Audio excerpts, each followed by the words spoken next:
처음에 강의 못 들으신 분은 법회 참석 못 하신 분은 그 유튜브에 보면은 화상서 치면 나와요. 법문을 들을 수 있으니까 처음부터 들으세요. 이해도 빠르고 훨씬 공부하기 쉽습니다. 지난 시간에는 전체적인 공부 방향에 대해서 얘기했습니다.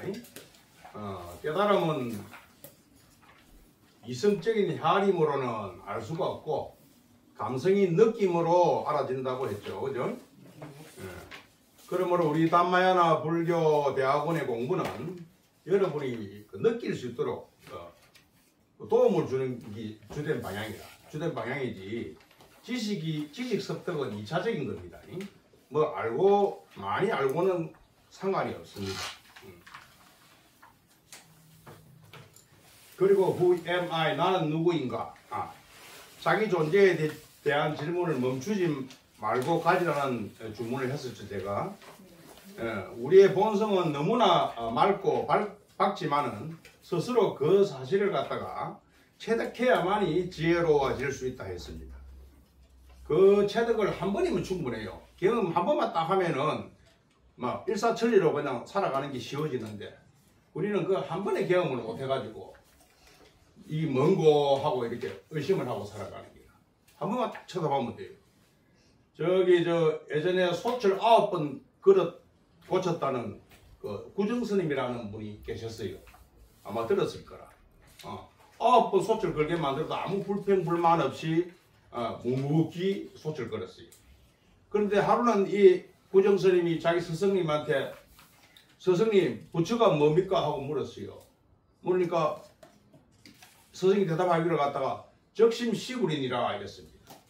적심시불이냐 마음이 적 부처다 심적시불에서 나온 말인데 적심시불이니라 했는데 이 구정스님은 문자를 몰라요. 글자를 몰라. 그러니까 뭘 알아들었냐 하니 집신식을 알아들었어. 집신이 부처다 그 소리 들으니까. 그래서 이 스님은 스승님한테 부처가 뭔지 모르니 집신이 부처다 했는데 왜 집신이 부처라 했을꼬 하고 머리를 싸매고 그날부터 집신도 신도 안 하고 집신을 머리에 이고 댕겼어. 집신아 네가 왜 부처고 하면서 맨날 그 의심만 품고 있는데 하루는 하도 오랫동안 이 집신을 갖다가 쥐고 있는 바람에 집신 그 밑줄이 끈이 똑 끊어질 뿐이에요.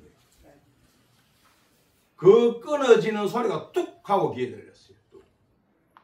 뚝 하는 그 소리에 이 구정스님이 부처를 알아봤어요. 아하 뚝 듣는 그놈이 부처구나 하면 딱 알아봤어. 이거 순간적인 거죠. 순간적인 거.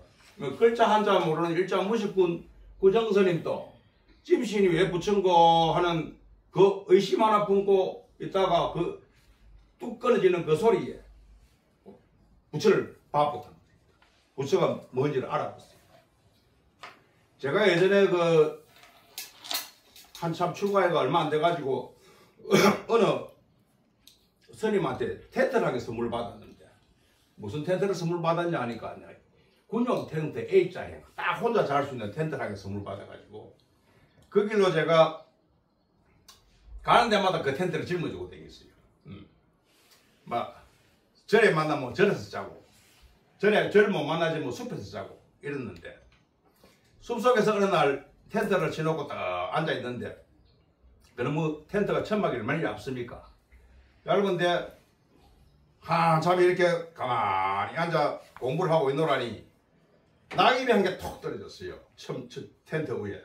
그 낙엽 떨어지는 소리가 말 그대로 천둥 소리예요. 여러분 낙엽 떨어지는 소리가 뭐 별거 아닌 것 같겠죠. 그죠? 하지만 지난번에 지혜가 어디서 나온답니까? 고요로부터 나온다 그러죠. 정으로부터 지혜가 나오는데 마음이 고요해지면 그 고요해진 자체가 바로 지혜입니다. 지혜인데 이 고요를 갖다가 느끼려면 정말로 그 낙엽 소리를 갖다가 천둥 소리로 알아들을 정도로 그렇게 깊어져야 됩니다. 지금 말한 이 구정스님의 집신이 왜 부처고 물었는데 집신이 뚝 끊어졌다 소리를 들었다 했습니까? 그 뚝 소리가 바로 낙엽 떨어진 내가 천둥 소리 들었으로 똑같은 겁니다.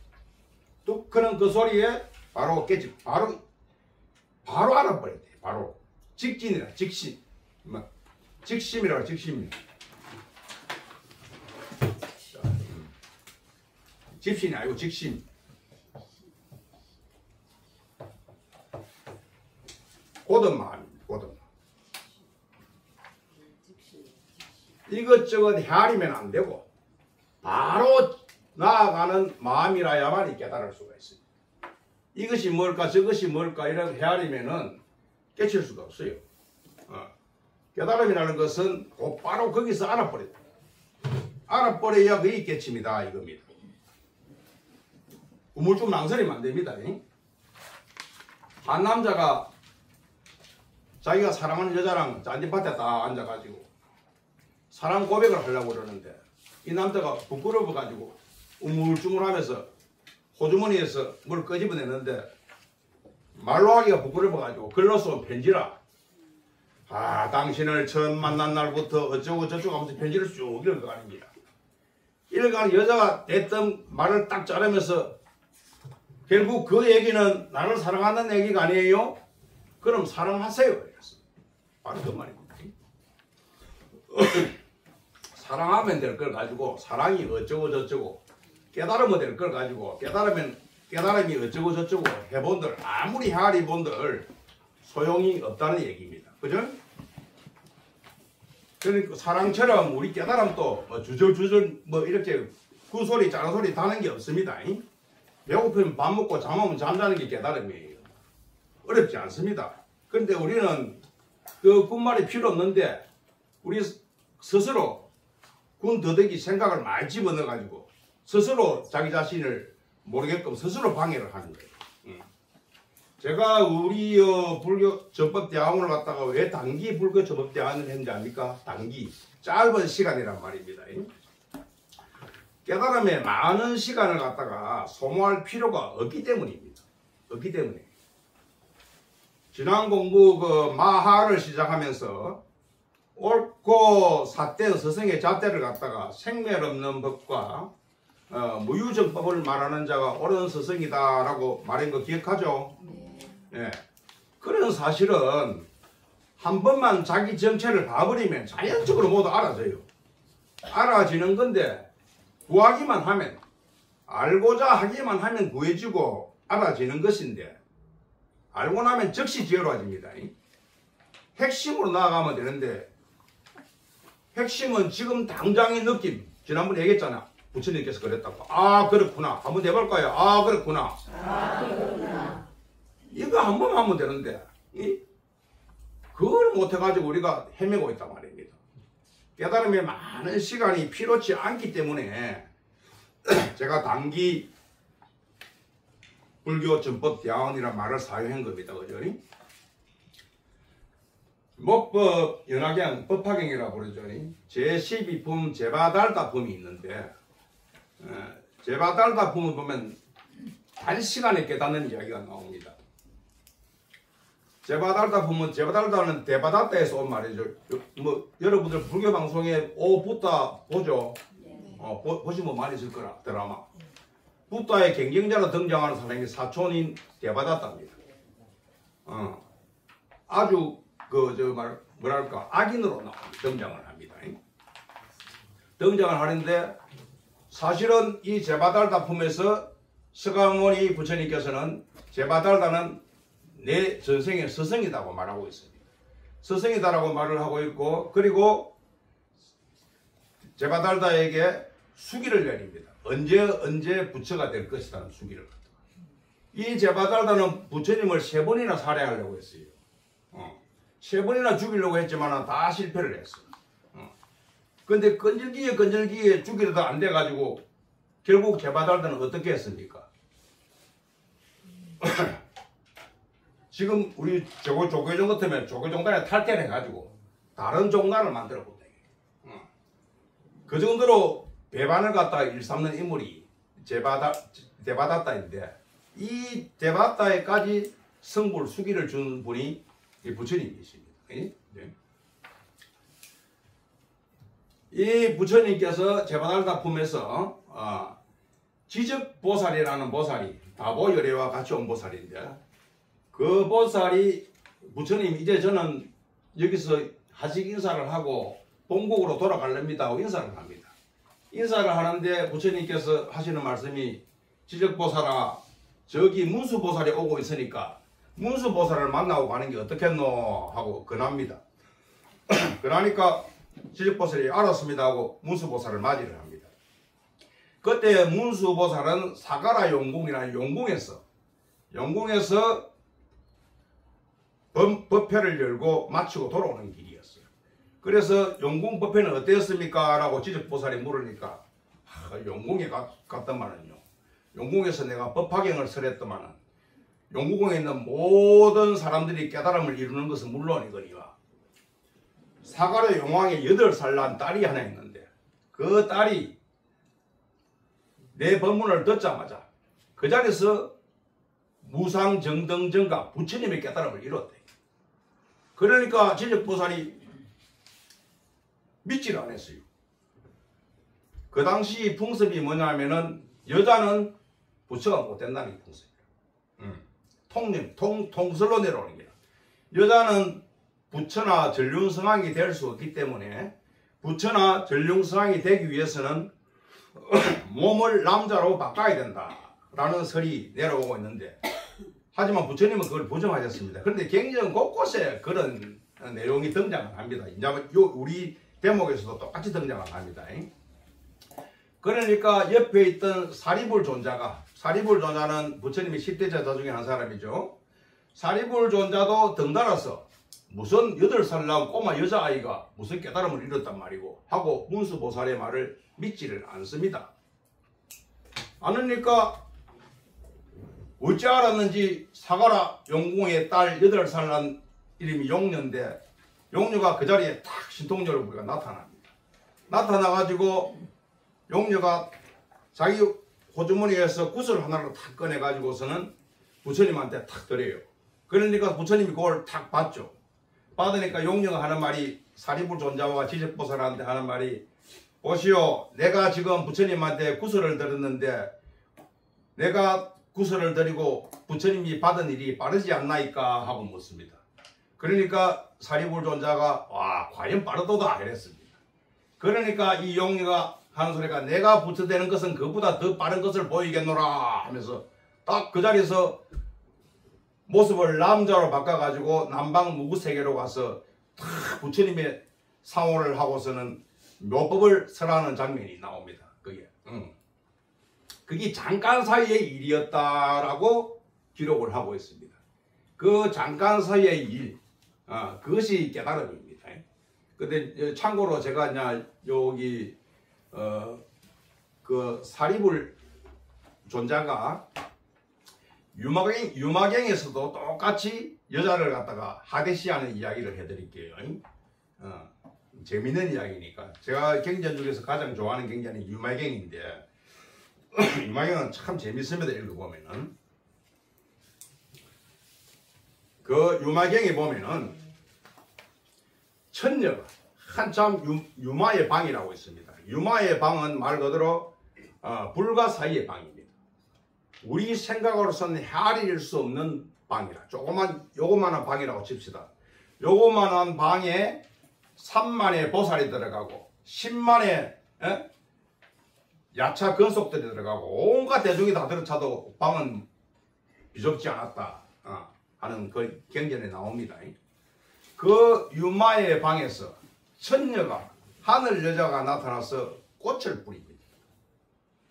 꽃을 뿌리니까 그 꽃잎이 부처님의 제자인 성문 제자들에게는 꽃이 붙어가지고 떨어지지를 아니하고 그리고 보살들에게는 꽃이 붙어가지고 싹 다 떨어집니다. 몸에 안 붙고. 그러니까 성문 제자들이 그 꽃을 떨쳐내기 위해서 막 난리법석을 피웁니다. 그러니까 천녀가 하는 말이 사리불 존자에게, 그것도 사리불이 대표적인 인물입니다. 대덕이시여, 그때는 왜 꽃잎을 떨쳐내라고 애를 썼느냐고 합니다. 그러니까 사리불 존자가 하는 말이 천녀여, 이 꽃은 수행자에게는 맞지 않기 때문에 어울리지 않기 때문에 떼내려고 하는 것이다 라고 말을 하니까 처녀가 하는 말이 대덕이시여 그런 말씀은 부디 삼가소서. 이 꽃은 조금도 법에 어긋나지 않습니다. 왜냐하면 이 꽃은 정작 아무런 생각도 분별도 없기 때문입니다. 법에 어긋나는 것은 오히려 거듭 생각하고 생각을 굴리는 그대 자신입니다. 대덕이시여 출가하여 훌륭한 법을 따르면서도 거듭 분별하고 생각을 굴리는 일이야말로 법에 맞지 않는 일입니다. 대덕께서는 법과 율에 대해 늘 머리를 짜내어서 분별을 갖다 하고 있지만 그렇게 하지 않는 것이 바른 일입니다. 대덕이시여 잘 보십시오. 사례와 분별을 벗어났기에 저 보살 대사들의 몸에 정작 꽃잎 하나 붙어 있지 않는 것을 갖다. 여기서 유명한 말이 나옵니다. 두려운 마음을 품고 있는 사람에게는 오히려 그 틈을 노리고 온갖 악령들이 달려듭니다. 마찬가지로 생사윤회를 두려워하는 사람에게는 오히려 색, 소리, 냄새, 맛, 촉감 등이 5가지 욕망이 막 비집고 들어와요. 들어오는데 하지만 모든 법에 의한 번뇌를 두려워하지 않는 사람. 근데 첫 시간에 뭐라 합니까? 용감이지라고 하죠. 겁내지 말아야 합니까? 두려워하지 않는 사람에 대해서는 정작 색, 소리, 냄새, 맛, 촉각의 5가지 욕망이 아무리 강해도 결코 그를 위협하지 못합니다. 애착에 의해서 길들여진 습관을 끊어내지 못한 사람에게는 꽃잎이 달라붙지만 그로부터 훌쩍 벗어난 이에게는 꽃잎이 달라붙지 않습니다. 이와 같이 잘못된 습관을 모두 떨쳐버렸기에 보살들의 몸에는 꽃잎 하나 달라붙지 않는 것입니다. 바로 집착을 얘기하는 겁니다. 이것저것에 대한 마음에 매달리면 거기에 매달릴 그 요소에 따라서 간다는 겁니다. 그러니까 이 법이라는 것은 매달리고 붙잡을 게 하나도 없는데 우리는 붙잡을 게 있다고 생각을 하는 거야. 여기서 이러한 얘기들이 나오는 이유가 여러분들 불교 역사를 조금 알아야 돼. 대충이라도 알아야 돼. 대충 알고 넘어가면 이해하기가 쉽습니다. 우리 부처님 당시에 가르침을 갖다가 원시불교라고 해요. 근데 원시불교가 좀 뭐 불기가 상스러우니까 요즘은 고쳐 불러가지고 근본불교라고 불러. 뭐 근본불교 수행 뭐 윗바사나 삼수 많이 들어봤죠. 그게 부처님의 출발 당시의 불교 명칭이고 그 다음에 부처님이 열반하시자마자 14개의 똥가리로 갈라집니다. 각자 자기 의견에 따라 종단을 다 세우는 길. 다 세워가지고 각자 자기 팔을 형성을 해가지고 지금 뭐 우리 조계종이 수백 개가 되고 지금 뭐 천태종, 법화종, 뭐 삼수로 5만 종단이 400개가 넘습니다. 지금 우리 불교에. 기독교에는 종단이 1000개가 넘어요. 여러분 잘 모르죠? 하나님의 교회, 만민교회, 우리 교회 쌓고 전부 종단이에요. 그게요. 그런 것처럼 부처님이 열반하시자마자 14개 팔을 찢어졌어요. 찢어져가지고 그때 그 당시에 불교를 뭐라 하느냐면은 부파불교라고 해요. 부파불교라고 하고 이 부파불교까지가 바로 소성이라고 합니다. 그런데 소성이라는 말은 원래 없어서 작은 수레라는 뜻인데 소성이라는 말은 원래 없었는데 지금 유마경에서 부처님 제자들을 아주 우습게 낮춰보잖아. 응? 성문제자들, 부처님의 말씀을 듣고 깨친 그 제자를 성문제자라고 하고 홀로 숲속에서 깊은 사유를 통해서 깨친 사람을 독각이라고 해요. 독각 또는 영각이라고 해요. 또는 백지불이라고 이야기하고 그리고 독각, 영각을 벗어나서 자기 깨달음도 깨달음이지만은 다른 사람까지 이끌고 같이 가자는 주의가 나타납니다. 그걸 대성이라고 그래. 마하야나라고 합니다. 마하야나. 대성이라고 하는데 큰 수레라는 뜻이 여러 명이서 타고 가자 이 말이거든. 그걸 삼성이라고 하는데 이 삼성이 언제 이 보살이 언제 나타나느냐 하면은 부처님 당시에는 사실 보살이라는 말이 없었습니다. 없었단 말이에요. 근데 이 부처님의 경전이 형성된 것이 쭉 보면은 부처님이 계실 무렵에는 문자가 없었고 부처님 사후 200년 아석화왕 시대에 비로소 문자가 나타나서 문자로서 부처님 경전을 결집을 하게 됩니다. 결집을 하게 되고 그리고 사후 500년쯤 지나가지고 이놈의 선임네들이 전부 자기 수행 위주로 공부를 하니까 자기 수행에만 몰두를 하니까 일반인들이 보기에 영 재미가 없어. 내 강의 재밌습니까? 영 재미가 없어가지고 재미가 없어가지고 이 일반인들이 부처님 가르침을 배우려고 생각을 안 합니다. 알려고 생각을 안 해. 부처님 가르침 배우는 게 아니다 겠지. 되는 게입니다. 배우는 게 아니고 되는 게라. 그래가지고 인기가 없어지니까 그때 나타난 새로운 불교가 나타난 거야. 그게 소위 말하는 따라합니다. 보살불교. 보살이 처음에 등장하는 게 보리살타라는 이상적인 인간행. 위로는 상구보리 화중생이라고 그러죠. 위로는 깨달음을 구하고 아래로는 같이 가잡고 손을 내밀어 가지고 중생에게 구문의 손길을 내미는 이상적인 인물이 보살입니다. 이 보살불교를 일컬어서 대성불교라. 대성불교. 그래서 이 대성불교의 대표적인 경전이 유마경이라. 이 유마경 그리고 거의 우리가 공부하는 거 있죠. 전부 대성경전입니다. 반야경, 화엄경, 법화경 전부 대성경전입니다. 단지 아한경만이 소선 부처님 당시의 가르침이기 때문에 자기 수행 위주의 가르침을 피해나왔다라고 보시면 됩니다.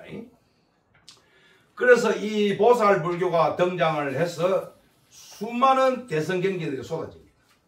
이 대성경전에 쏟아진 시기가 서기 그러니까 예수가 태어나는 해부터 한 2세기까지 한 서기 200년까지 계속 대성경전이 형성돼가 막 나옵니다. 반야경이니 뭐 이런 것들이 많이 나와죠. 엄청나게 번역이 되죠. 그리고 이 대성경전이 인기를 한참 끌다가 이 선인네들이 또 패착을 또 뒤져요. 나란타 대학 들어봤죠. 저 인도에 나란타 대학을 세우고 그리고 교리 중심의 불교로 또 바뀝니다. 그리고 각종 논문을 쏟아내고 유식이 등장을 하고 어려운 용어들이 그때 등장을 합니다. 이걸 갖다가 아비담마 불교라고 해요. 아비담마. 논장이에요, 논장.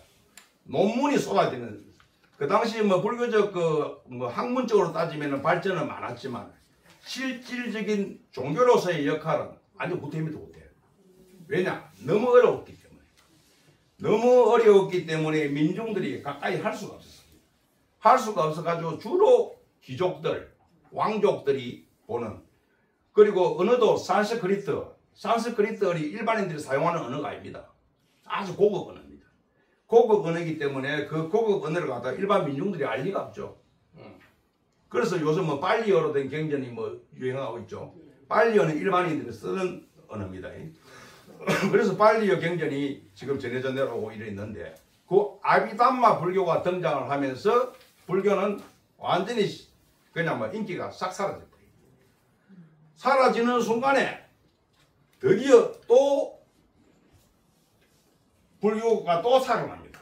어떻게 살아나느냐? 여러분 비밀 불교라고 들어봤어요? 안 들어봤어요? 라마교는 들어봤어요? 라마교. 비밀불교, 밀교가 등장합니다. 여러분 우리 소위 밀교하죠? 밀교는 비밀불교의 준말입니다. 그냥 밀교가 아니고 비밀불교를 밀교라고 그래요. 이 비밀불교에서는 주로 진언이 주라. 이것저것 배울 필요 없어. 옴만이 만면만 하면 돼. 이것저것 할 필요 없어. 옴남만 해. 이것저것 할 필요 없어. 뭐만 해. 이러니까 민중들이 얼마나 쉽습니까? 쉽죠? 쉬우니까 막 인기가 있었네. 공부한다. 나중에 통화하자. 또. 아이고. 우리 하나도 안 바뀝니까?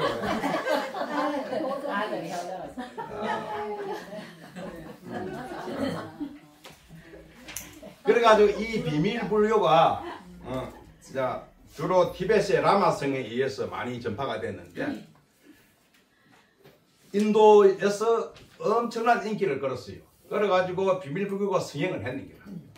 승행을 했는데 참 호사다마라고 좋은 일에는 항상 막아 비엔다는 것 같으니까 그런 것처럼 서역 아리안족이라는 아리안이 인도를 침공을 합니다.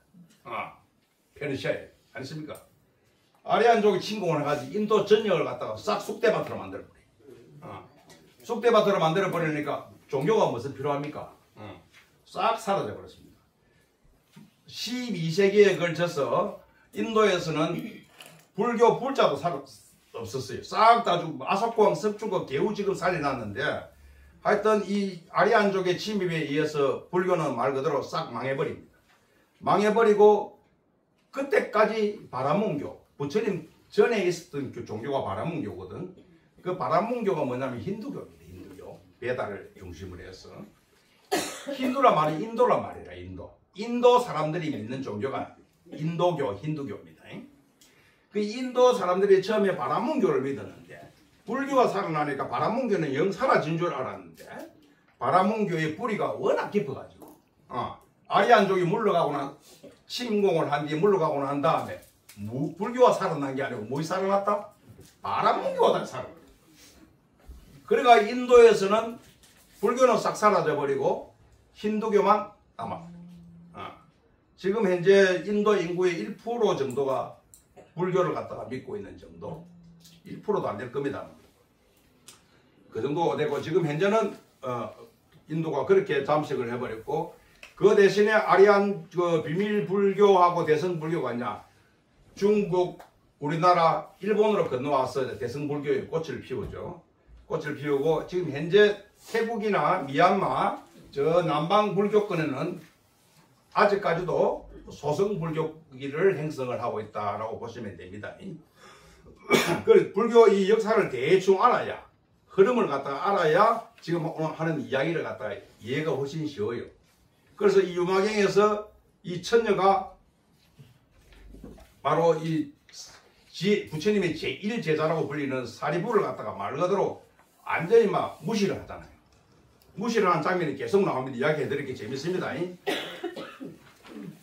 이렇게 사리불이 천녀한테 말 그대로 속된 말로 쫑구를 당한단 말입니다. 꼼짝도 못해요 그냥. 그 말주변을 이겨내지를 못해요. 이겨내지를 못하니까 지금 하는 말을 이해하기 위해서 내가 삼성에 대한 이야기를 했는 거라. 사리불이 속으로 화가 나가지고 뭘 했느냐면 천녀 당신은 도대체 누구냐? 성문이냐? 똑각이냐? 대성이냐? 이렇게 묻습니다. 따져 묻습니다. 성문이냐? 똑각이냐? 대성이냐?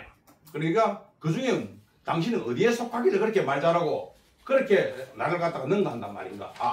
라고 따져 물으니까 이 처녀가 뭐라고 말하냐면은 대덕이시여 향나무 숲에 경에는 참박화 숲이라고 나옵니다. 향나무라고 이야기할게.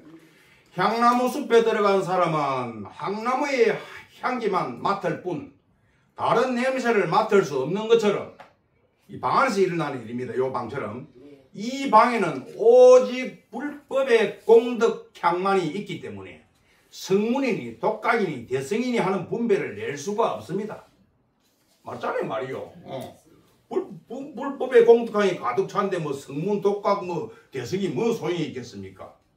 그렇게 말을 하면서 이 유마거사의 방, 유마의 방이 나옵니다. 이 부사의 방이 나옵니다. 우리 원통전도 이름을 갖다가 부사의전으로 고쳐서 싶은 생각을 하고 있는데 생각으로 이루 헤아릴 수 없는 방. 이 방에 8가지 기적이 일어난다. 요 말하고 있습니다. 8가지 기적이 일어나는데 그 유마의 방에 8가지 기적, 첫 번째 기적이 뭐냐? 이 방에는 금빛 찬란한 광명이 빛이여 밤낮에 구별이 없어 해와 달이 소용없을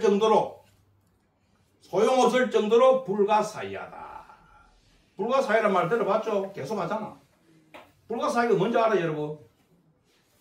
생각으로 헤아릴 수 없다는 것인데 이 인도 숫자입니다. 인도 숫자. 인도의 수학이 가장 발달한 나라가 세계에서 인도입니다. 그렇죠? 알죠 여러분? 모르나? 야, 인도 공대컴 알아주는데, 델리 공대컴. 얼간의 삼형제 그런 영화도 있는데. 맞아요. 정말 재밌는데. 이 수학이 발달한 인도의 숫자가 많은데 불가사의가 두 번째로 큰 숫자라. 첫 번째 큰 숫자는 뭐게요?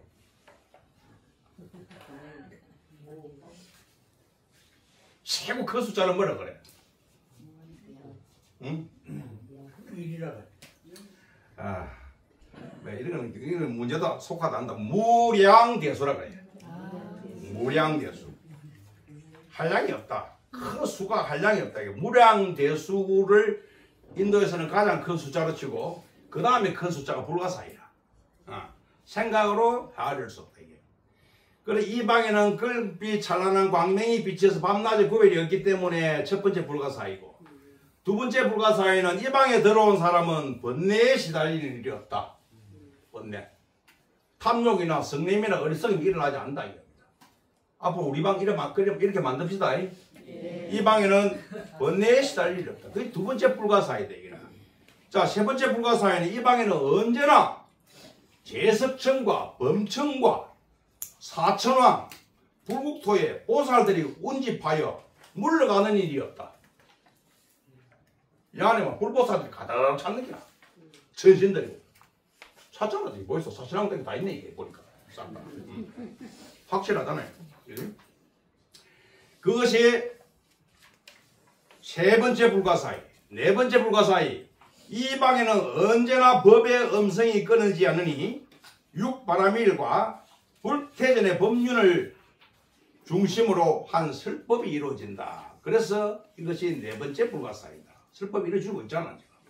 딱 우리 방을 말하는 것 같아. 무사의 방이라 이거가. 다섯 번째 불가사의. 이 방에는 언제나 북소리와 노래와 음악이 사람들과 신들에 의해 펼쳐지며 그로부터 무량한 불법으로 교화하는 음성이 들려온다.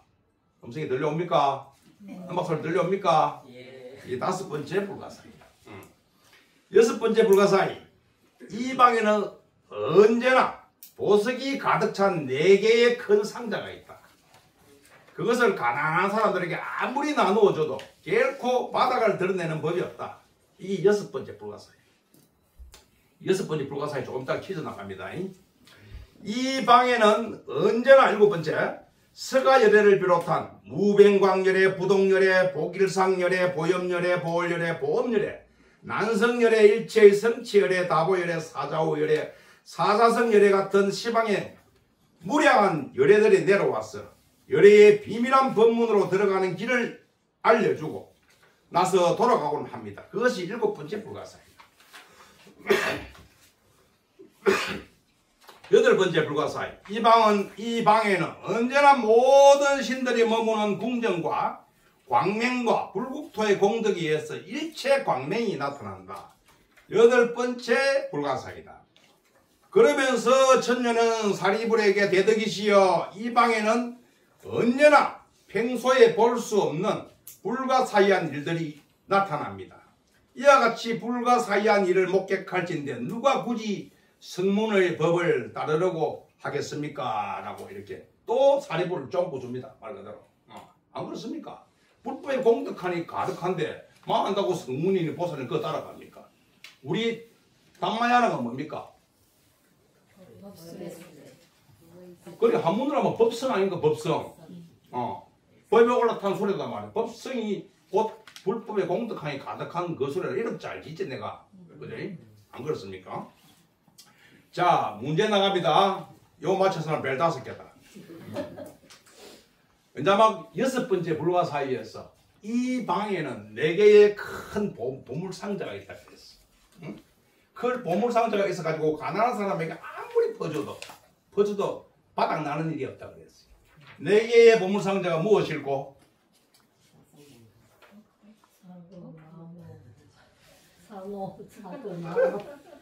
무엇일고?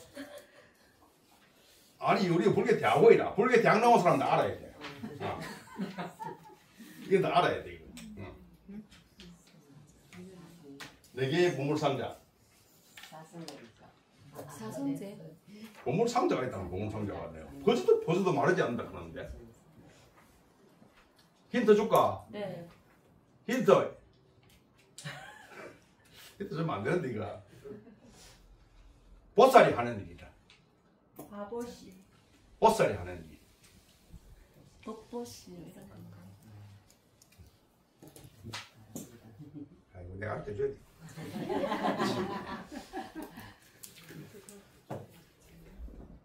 보살의 한량 없는 네 가지 마음.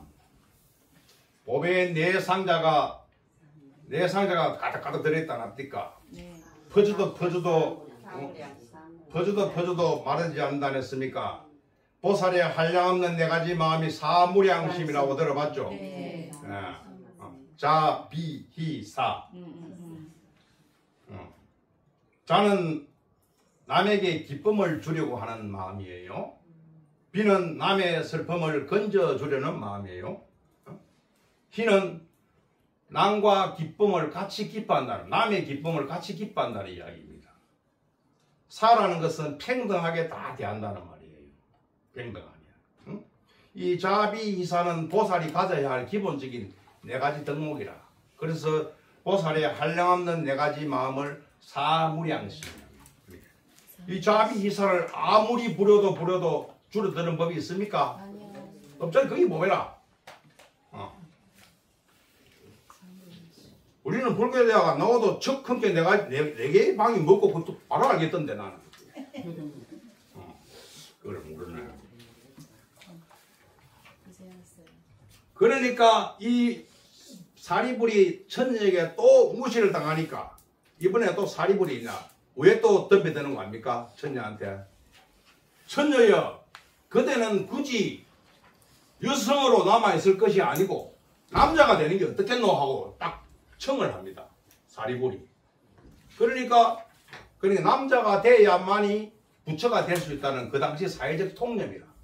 통념이고 이거는 부처님의 생각이 아닙니다. 근데 법화경이 부처님의 최후에 성립된 경전인데 법화경에까지 남자로 바꾸는 모습이 나오니까 뭔가 불교 역사에서 잘못돼도 크게 잘못된 겁니다. 서가모니 부처님께서는 남녀 차별을 하지 않으셨습니다. 안 하셨고 서가모니 부처님께서는 오히려 남녀가 깨달음을 이루는 데 차별이 없다고 비구니의 출가를 허락하신 분이에요. 안 그렇습니까? 알고 있죠? 남녀 차별이 없애버리고 서가모니 부처님께서는 인도에 아직까지도 유지되고 있는 사성제라고 들어봤죠? 네 가지 계급제도입니다. 인도에는 아직까지도 브라만, 샤트리아, 바이샤, 수드라 그는 네 가지 계급으로 나눠져 있어가지고 천민, 백민, 귀족이 따로 있어요. 다. 있어가지고 똥 푸는 집안에 태어나면 평생 동안 똥을 퍼야 되고 옷 찢는 집안에 태어나면 평생 동안 옷만 입고 살아야 되고 그렇습니다. 현재 인도 사회가 그렇습니다. 그 계급 제도를 갖다가 없애려고 엄청 애를 쓰는 분이 많이 있어요. 지금도 있지만 그게 잘 안 됩니다. 안 되는데 부처님께서도 그 계급을 제도를 없앤 분 중에 하나입니다. 그 증거가 어디 나타났냐면은 여러분은 부처님 10대 제자 중에서 우발이 들어봤죠? 네. 우발이 존재라고 부처님의 유를 가장 잘 안다고 해서 여러분 유리라는 것은 뭐냐면은 이런 것도 알아두셔야 돼요. 율은 하나의 단체가 유지되기 위해 가지고 정해놓은 규칙이에요. 규칙이지 꼭 그게 율이 맞다 틀리다라고는 개념을 세울 수가 없습니다. 율은 하나의 규칙이라 단체 생활에 필요한 규칙. 그래서 이 규칙은 어떻게 만들어졌냐면은 수범 수제라 해가지고 한 비구가 무슨 잘못을 저지를 때마다 그것을 하지 말라고 정했던 겁니다. 가장 그 대표적인 것이 비구 불언계. 그는 비구는 색사하지 마라. 그게 어디서 나왔냐면은 부처님 당시에 중림정사에 제자들이 죽 있었는데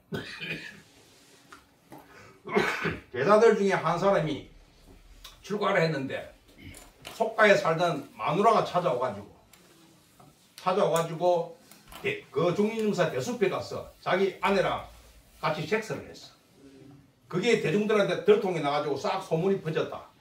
그때 이후로부터 부처님께서는 하신 말씀이 앞으로 비구는 음행을 하지 마라 하고 딱 정했습니다. 그런 것처럼 어떠한 일을 하나 벌일 때마다 뭐 하지 마라 그걸 수범수재라 그래요. 범할 때마다 제정을 한다. 그게 율입니다. 율. 그 규율에 대해서 가장 잘 아는 사람이 우발이 존재라. 그래서 부처님 열반 후에도 율에 대해서 설법을 한 사람은 우발입니다. 이 우발이가 처음 출가를 할 때 원래 우발이는 이발사였어요. 이발사면 지금 인도 사회에서 천민에 속합니다. 남의 머리를 만져주는 직업이기 때문에 이 우발이 존자가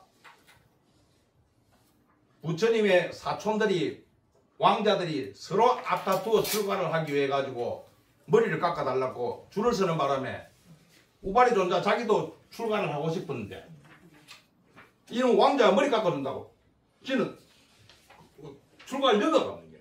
그래 왕자들 머리를 싹 다 깎아주고 난 뒤 행이나 뒤질세를 하고 이 우발이 존자가 왕자들은 실제 놀면서 가는데 이 우발이 존자는 뛰어서 갔습니다. 뛰어서 가서 왕자들보다 먼저 부처님께 당도를 해가지고 먼저 출가를 하니까 왕자들 또 오면 자기 머리 깎아주는 이발사가 먼저 또 와 있거든. 와서 이 양반 너 비켜라 이래야 되는 거야. 그러니까 부처님께서 하시는 말씀이 먼저 출가한 사람은 행이 된다. 거기에 기천은 없다.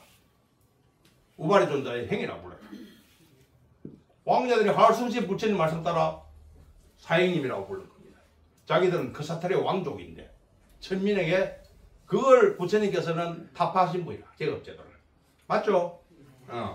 그게 경전에 다 나타나 있습니다.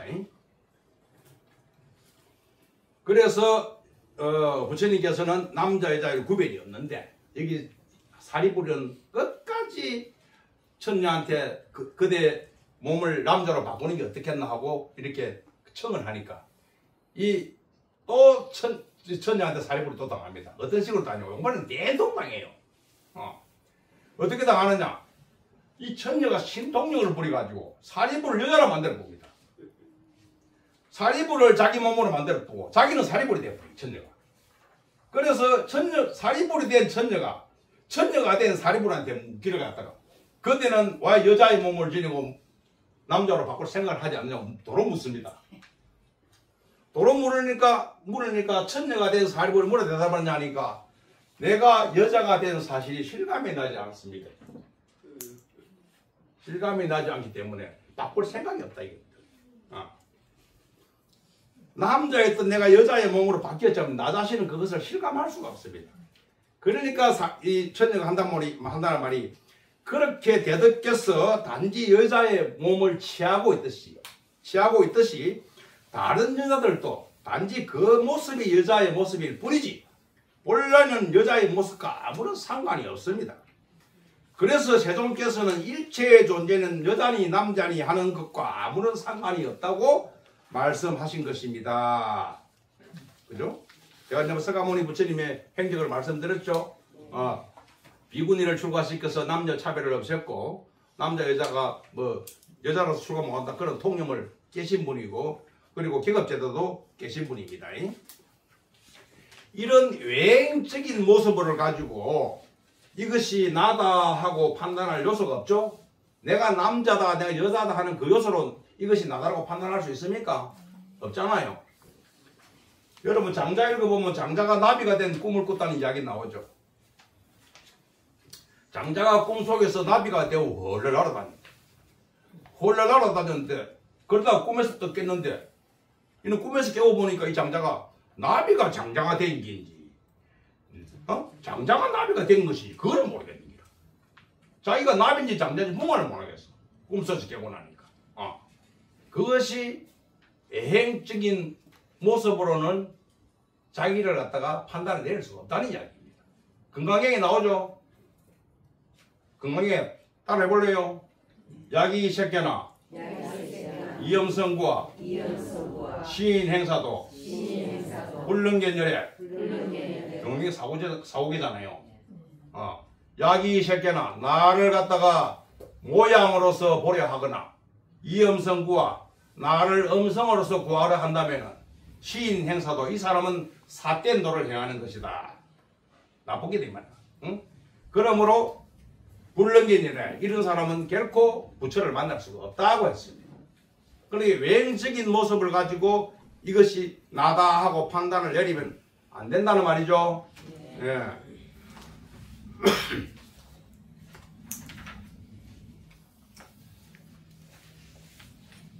이제 그 뭐시고 사리불이 이제 신당 당한 이야기는 됐죠. 네.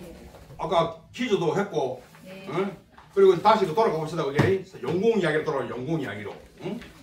문수보살이 사가라, 용궁에서 용왕의 딸이, 용왕의 딸이 잠깐 사이에 깨달음을 이뤘다니까 그 말을 갖다가 믿지 않으니까, 사리불과 지적보살이 믿지 않으니까 이 용왕의 딸이 실제 나타나가지고, 부처님께 구슬을 드리고 구슬을 받고 부처님은 이것이 빠르지 않나이까 하면서 그 다음에 바로 그것보다 더 빠른 것을 성불을 하는 것으로 보여준다 했습니다. 그죠? 그러니까 부처되는 것은 단시간 내에 간단하다 이 말이죠. 안 그렇습니까? 어렵지 않죠? 어렵는 갑다 여전히 또 본게는 잠깐 사이에 깨칠 수 있다. 이렇게 이 경전에서 설파하고 있는 것처럼 여러분도 그럴 것입니다. 확실히 깨닫게 될 것입니다. 제가 여기 오기 전 욕지도 섬에 살았는데 섬에 살면서 심심해가지고 책 한 권을 걸쩍걸쩍 냈는데 그게 뭐냐면은 3일 만에 깨치는 야보세라는 책이라. 3일 만에 깨달음을 이루는 방법을 적어놓은 책이라. 내가 오죽했으면 그런 글을 적겠습니까? 3일 만에 깨칠 수 있기 때문에 그런 책을 낸 거야. 실제로 송광사에 3일암이라는 암자가 있고 그리고 저 전원사 위에도 3일암이라는 암자가 있죠. 그냥 이름이 3일암이 아니고 3일에 안에 다 도를 깨친 분이 있기 때문에 그 절 이름이 3일암이 된 거야. 옛날에 어제 신문에 본 게는 송광사 방장하는 현봉스님 일주기 제사 지낸다고 나타나 있더만 그 현봉스님께서 계셨던 절이 3일암이라. 3일암은 뭐냐면 송광사는 3일암이 어디 있는 줄 알아요? 송광사 큰절 안에 있어. 큰절 안에 암자가 있어. 희한합니다 그거는. 큰절 안에 3일암 암자가 있다니까. 천원사 3일암은 천원사 한참 위에 있지만은 그렇습니다. 그 현봉스님 주석처가 3일암이었는데 거기에 처음에 담당국사라는 분이 명식이 국사 아닙니까? 담당국사라는 분이 3일 만에 깨쳤기 때문에 거기에 3일암이라는 암자를 지어가지고 주석기 했다는 것이 있습니다. 그런 도인들의 얘기가 전해져 내려오는 사실 여러분도 그럴 수 있습니다. 알겠죠? 3일 만에 깨칠 수 있습니다. 오늘 우리 담마야나에서 말하고 있는 마하의 존재가 바로 여러분 자신.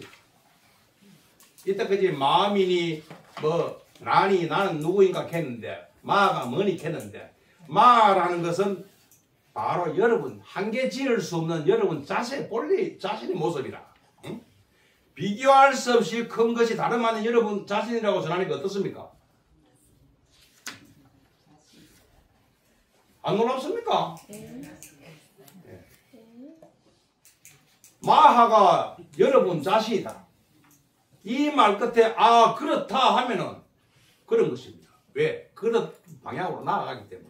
설마 그럴 리가 그러면은 설마 그럴 리가 하는 방향으로 나아갑니다. 그래서 설마 그럴 리가 의심하는 사람도 설마 그럴 리가 되어버려요. 그게 마하다.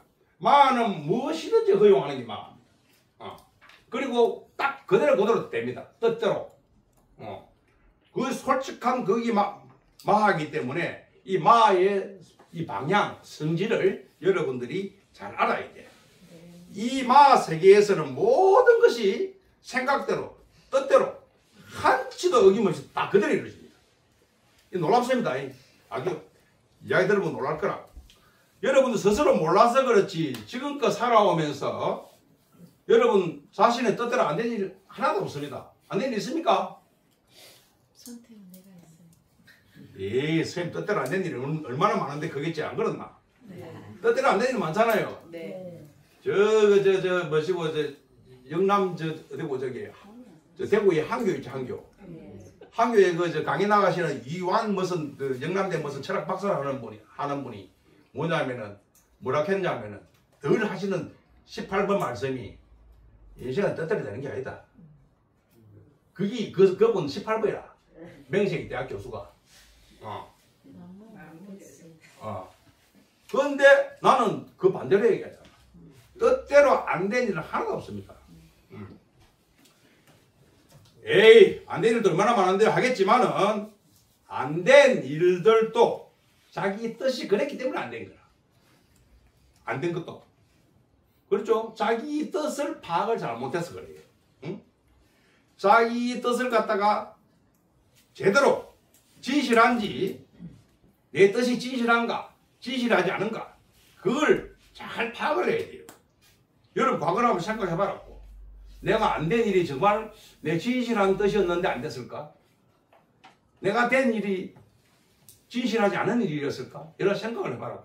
해보면 모든 것이 뜻대로 다 되었다고 아마 여겨질 겁니다. 아마. 진실한 뜻을 잘 간파해야 됩니다. 내 자신의 진실한 뜻. 조삼모사란 말이 있어. 들어봤죠? 원숭이를 키우는 사람이 원숭이들한테 도토리 먹이를 주면서 아침에 3개 주고 저녁에 4개를 주고 막 했어요. 그러니까 원숭이들이 막 화를 막 냈습니다.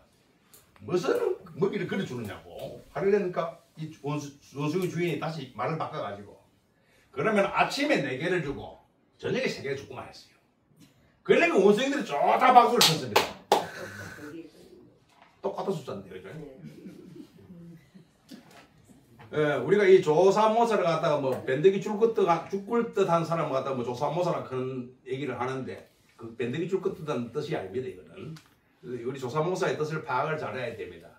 어떤 논리를 갖다가 억지로 끼워 맞추는 걸 갖다가 조사모사를 그래. 안 맞는 걸 맞게끔 맞는 거라. 안 맞는 걸 갖다가. 여러분이 원하는 뜻도 마찬가지라. 흐르는 대로 뜻이 일어나야지. 억지로 끼워 맞추면 어떻게 돼요? 억지로 내 손을 이걸 맞추고 억지로 바람 끼워 맞추면 그게 진실하겠어요? 진실한 뜻이 아니기 때문에 안 되는 방향으로 흘러간단 말이에요. 그러니까 억지로 끼워 맞춰진 손은 안 되게 되어 있는 거야. 그러니까 안 될 건 안 되게 될 건 되게 만드는 것은 이 마하의 힘은 상당하다. 그리고 틀림없다. 그래서 Where am I? 나는 어디에 있나? 그리고 여러분 돈대부 영화 돈대부 노래 들어봤나? 돈대부 그런 거 프랑스 돈대부 그런 거잖아. 어디로 가야 하나? 우리말로 하면 어디로 가야 하나? 어디로 가야 하나? 어디로 갈지 갈피를 못 잡고 방향을 못 잡을 때 그때는 어떻게 해야 되나? 그때는 머리를 따라가지 말고 몸을 따라가야 돼. 몸을. 왜냐하면 몸은 느낌이고 머리는 혈임이기 때문에 혈인데 따라가면 어떻게 되느냐? 장께 서다가 손해본다 같으니까. 그러니까 뭔가 헷갈릴 때는 몸을 따라가는 그것이 지혜로운 거다. 뭘 모르겠거든. 여러분이 매화꽃 향기를 기억하고 라일락꽃 향기를 기억하는 것처럼 느낌으로서 알고 행해야 돼. 우리 깨달음도 그렇습니다. 깨달음은 느낌이지 절대 이성적으로 알 수가 없습니다. 그렇게 느낌을 행하려면 어떻게 되는가? 항상 자기를 열어두고 있어야 돼요. 자기를. 열어둔다는 것은 뭐냐 하니 거부하지 않고 허용한다는 뜻이라. 내가 받아들인다는 뜻이다. 마하라는 내 마음자리를 알면은 마가 얼마나 넓고 큽니까? 너무나 넓고 크기 때문에 마 자체가 되면 마는 허용하지 않는 게 하나도 없어요. 싹 다 받아들여. 그 마만 알기만 알면은 저절로 그렇게 다 된다. 그리고 마 자체는 완전한 오픈 상태입니다. 항상 열려 있어요. 열려 있는데 우리는 왜 닫혀 있죠? 왜 닫혀 있어요? 닫혀 있는 이유는 여러분들 자체가 자의식이 강해서 그래요. 자의식 내지 그리고 의식에 너무 젖어가지고 이건 하면 안 돼, 저건 하면 돼 하는 거기에 막혀서 이미 열려있는 그것을 갖다가 열어두지를 못하고 스스로 막아버리는 거야. 막아가지고 안 되게 만든단 말이에요. 여러분 현재 모습이 어떤 것 같아요? 남자는 자기가 남자로 여기고 있고 여자는 자기가 여자로 여기고 있고, 그죠? 여러분 자신은 또 늙어가고 있고 또 전국에 병들어 죽을 것이라 생각하고 있죠. 대답이 없노? 네. 또는 뭐 자영업을 하든지 직장을 하든지 간에 돈을 벌어야 먹고 산다 생각하고 있죠. 안 그렇습니까? 그래 건강하게 살고 싶지 또. 그죠? 다시 자녀를 또 보면은 내 자식이 사회 경쟁에 뒤처지지 않고 번듯이 성공하기를 바라죠. 그죠? 이러저러한 욕구가 안 될 때는 불안하고 화가 나죠. 안 그렇습니까? 맞아요. 화 안 나는가요 아무도? 나는 여기 어떤 분은 괴로워서 잠도 못 자는 사람도 있을 텐데. 괴로움의 깊이가 더해지면 말 그대로 자기 자신도 주체를 못합니다. 주체를 못해가지고 그 괴로움이 끌려가가지고 잠 못 자고 그래요. 이러한 일련의 모습들이 뭐냐면 사회의식이 젖은 모습이에요. 이 단체 사회생활을 하다 보니까 이렇게 될 수밖에 없어. 핑계를 대겠지만 하지만 우리는 우리의 너무나 맑은 모습을 알고 계셔야 됩니다. 알고 계셔야 되는데 이 사회의식의 가치의 모습을 갖다가 자기라고 느끼면 안 돼요. 이건 나쁘고 이건 뭐 좋고 깨끗하고 더럽고 남자는 이래야 되고 저래야 되고 여자는 저래야 되고 뭐 선생은 이래야 되고 공무원은 이래야 되고 뭐 성직자는 이래야 되고 저래야 된다. 이놈 누가 다 만들어냈어요? 다 인간이 만들어낸 거 아닙니까? 맞는 말이라고 해도 우리 존재를 갖다 한계를 짓고 그리고 제한하여 좁은 테두리 속에 가두는 일이에요. 가두는. 우리는 무한의 존재고 무한의 자유이단 말이에요. 어디 갇히는 일이 없어요. 근데 우리는 갇힌 일이 너무 오랜 시간 동안 길들여지고 익숙해져 있어. 익숙해져 있어 가지고 그러한 제약 사항들을 당연한 것을 여기가지고, 그죠? 그것을 벗어나면 죽는 줄 알아. 벌벌 떨면서. 응? 안 그렇습니까? 이 남편 있는 분은 집에 늦게 들어가면 남편이 막 죽은 줄 알고 안 들어간다. 빨리 들어간다 이거. 안 그렇습니까? 예전에 그랬어요. 요새는 뭐 그런 분이 있겠나? 새장 속의 새는 이 문을 열어줘도 날아가지 않아요. 도망 안 한다. 여러분들이 뭐냐? 새장 속의 새라. 사회의식에 젖어 있기 때문에 그 의식에서 갇혀있는 하는 자기를 열어둔 게 아니에요. 열어둔다는 것은 거기에서 완전히 벗어난 겁니다. 그러니까 이 사회의식이 갇혔다는 것은 어둡다는 말입니다. 이 갇힌 존재를 갖다가 우리는 덤으로 따라합니다. 샤트바. 중생이라고 합니다. 중생. 소크라테스의 제자 플라톤이 동굴의 우화라는 얘기를 했어요. 동굴의 우화라는 얘기가 뭐냐니 동굴 속에서 사람들이 무리지어 살고 있었는데 어느 날 한 사나이가 우연히 동굴 바깥 세상을 구경을 하게 되었어. 이야, 동굴 바깥에 나가니까 너무나 맑고 밝고 그리고 숲도 있고 새도 울고 막 물도 흐르고 너무나 멋진 세상이라. 이야, 이런 황홀한 세계를 두고 지금까지 우리가 뭐 때문에 어두컴컴한 동굴 속에 살았었고 그래가지고 그 동굴 속에 사는 자기 무리들이 너무나 가련하게 느껴져가지고 후딱 동굴 속으로 들어갔습니다. 들어가서 하는 말이 여보게들 저기 동굴 바깥 세상에 너무나 멋진 곳이 있다. 풀과 나무들이 자라고 빛이 쏟아지고 정말 황홀하게 그 자체다. 우리 동굴 속에 살지 말고 저 밖에 나가 살자. 이러니까 동굴 속에 있는 사람들은 뭐랬습니까? 정말 미쳤구나. 영 돌았군 돌았어. 그런 세상이 어디 있다고. 아무도 믿지 않았습니다. 그게 중생의 모습이야. 인도의 종교 지도자 비베카난다라는 사람이 있었는데 이 비베카난다라는 사람은 세계 종교 지도자 회의에서 이 모두 발언을 했는데 모두 발언을 아주 간단하게 했어요. 무슨 발언을 했냐? 세계적인 종교 지도자를 다 모아놓고 하는 말이 우물 안에 개구리 한 마리가 살았다. 어느 날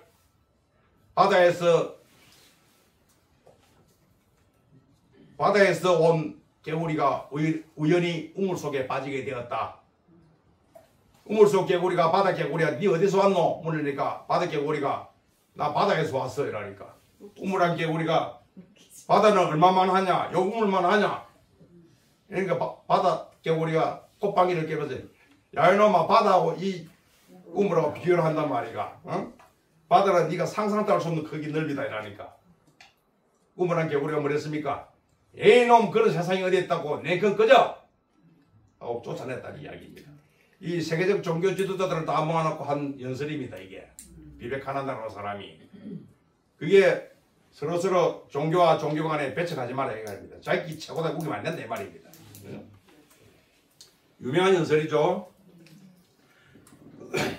자기 세계 속에 갇히면은 남의 세계를 갖다가 인정 안 하는 기라 맞잖아요. 그죠? 이 사트바의 원뜻이 어둠입니다. 우리가 중생하지만은 원뜻이 어둠이니까 동물의 세계도 어둡죠. 똑같다 아닙니까? 이 역사적으로 거의 비슷한 시기에 동서양이 똑같이 같은 견해를 가졌던 기적이라. 응? 석가모니 부처님께서는 600년경의 인물이고 기원전 그리고 소크라테스 플라톤은 기원전 400년경의 인물이라 거의 비슷비슷한 시기라. 응? 그래서 사람들이 중생의 어둠에 대해서 미리 얘기를 했으니까 대단하죠. 그런데 지금 우리가 지금 법회 주제가 뭡니까? 마하 아닙니까? 마하를 아직도 몰라 겁니다. 아직도 모르는 것 같아 보니까 여러분들. 응? 마하를 알아야 될까 아이가? 이 세계의 모습이 어떤지 한번 살펴봐요. 주위를 둘러보세요. 없는 게 이 세계다. 여러분이 생각하고 상상하는 모든 것이 빠짐없이 현실을 펼쳐지는 게 이 세계라. 맞잖아요. 스마트폰이 나오고 자율주행차가 등장하고 또 뭐 머지않은 미래 공중을 하는 자동차가 나온다 그네. 이런 기상천외한 이 사물들이 어떻게 나타납니까? 바로 우리 인간들이 만들어낸 상상의 산물이라.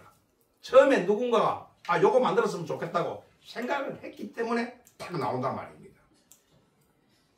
그런데 이 얘기는 인간은 지금은 더 이상 인간이 아니라는 거예요.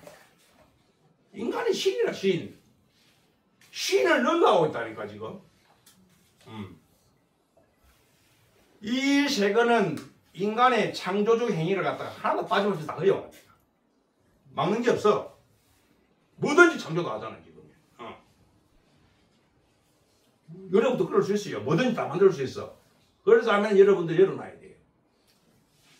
기독교에서는 하나님이라는 신이 이 세계를 창조했다라고 말하죠. 응? 우리 불교에서는 뭡니까? 우리 불교에서 생명 기원서는 뭐냐?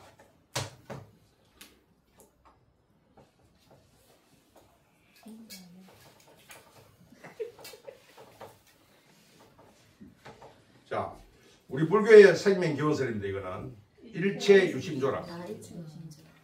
모든 것은 오직 마음이 만들어낸다. 일체 유심.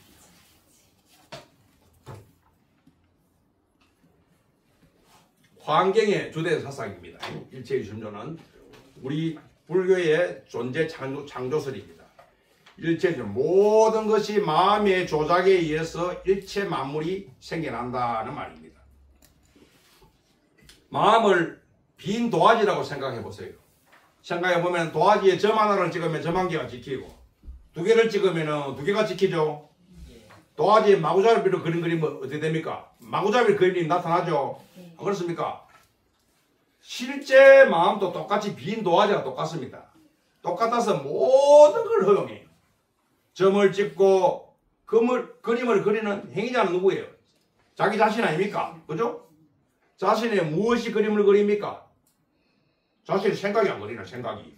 맞잖아요. 여기서 또 한 개 더 알아야 되니까.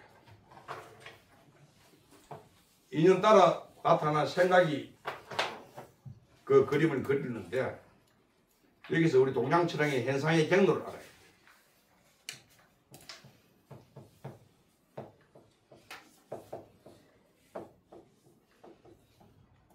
앞으로도 계속 질문이기 때문에 메모를 해두면 좋아요. 본체인 체, 쓰임인 용, 쓰임으로 인해서 나타나는 상, 체용상이라고 해요. 체용상. 이 세계에 나타나는 모든 현상과 사물들이 요 순서에 의해서 나타납니다. 체는 본체가 있기 때문에 뭔가 모르게 우리 마음으로 비유할 것 같으면 우리 인간으로 비유할 것 같으면 마음이 본체입니다. 마음이라는 본체가 있고 그 마음으로부터 끄집어내 쓰는 게 있어요. 그게 생각이라. 생각. 그 생각을 갖다가 어떻게 끄집어내느냐 따라서 모양이 달라져. 좋은 일이 될 수도 있고 나쁜 일이 될 수도 있고. 그래서 체용상이라는 이 동양학의 이 현상 경로입니다. 여기 적용돼 가지고 일으키는 생각은 쓰임이 용이 되고 그 용으로 인해 나타나는 모양이 상이라. 그래서 마음이란 본체는 마하죠. 마를 않겠습니까? 마가 이러면 마음이라 했어요. 크다는 거. 삼천 세천 세계를 대천 세계를 다 덮는다겠죠. 이 마가. 삼천 대천 세계를 다 덮으니까 우리가 어디에 있어도 모자람이 없죠. 마는 항상 있잖아. 막 공부했다가 든든해. 멋진 백을 가지고 있다니까 여러분들이. 그 멋진 백이 뭐 써도 끝도 없는 백을 가지고 있는데, 응? 그리고 일으키는 생각도 자유입니다. 안 그렇습니까? 내가 무슨 생각하면 다른 사람이 생각하지 마라 해방하는 일이 있어요? 없잖아요. 생각은 자유잖아. 나무를 생각하든 숲을 생각하든 새를 생각하든 강을 생각하든 바다를 생각하든 해, 날, 배를 생각하든 생각 못할 게 없어. 생각하는 족족이 도화지에 그림이 나타나듯이 현실 세계에서 현상으로 펼쳐지는 원리가 바로 일체유심조라. 내 마음 따라서 다 나타난다. 안 나타나는 것 같죠? 지금도 여러분 지금 창조를 하고 있어요. 우리는 창조자이면서도 지금도 창조를 하고 있어요. 계속. 내가 어떤 생각을 가지는 따라서 어떤 세계가 펼쳐진단 말이에요. 새로운 세계가. 그러니까 우리 각자는 전부가 이 세계에 이 세계에 뭡니까? 창조자. 그렇죠. 이 세계의 창조자.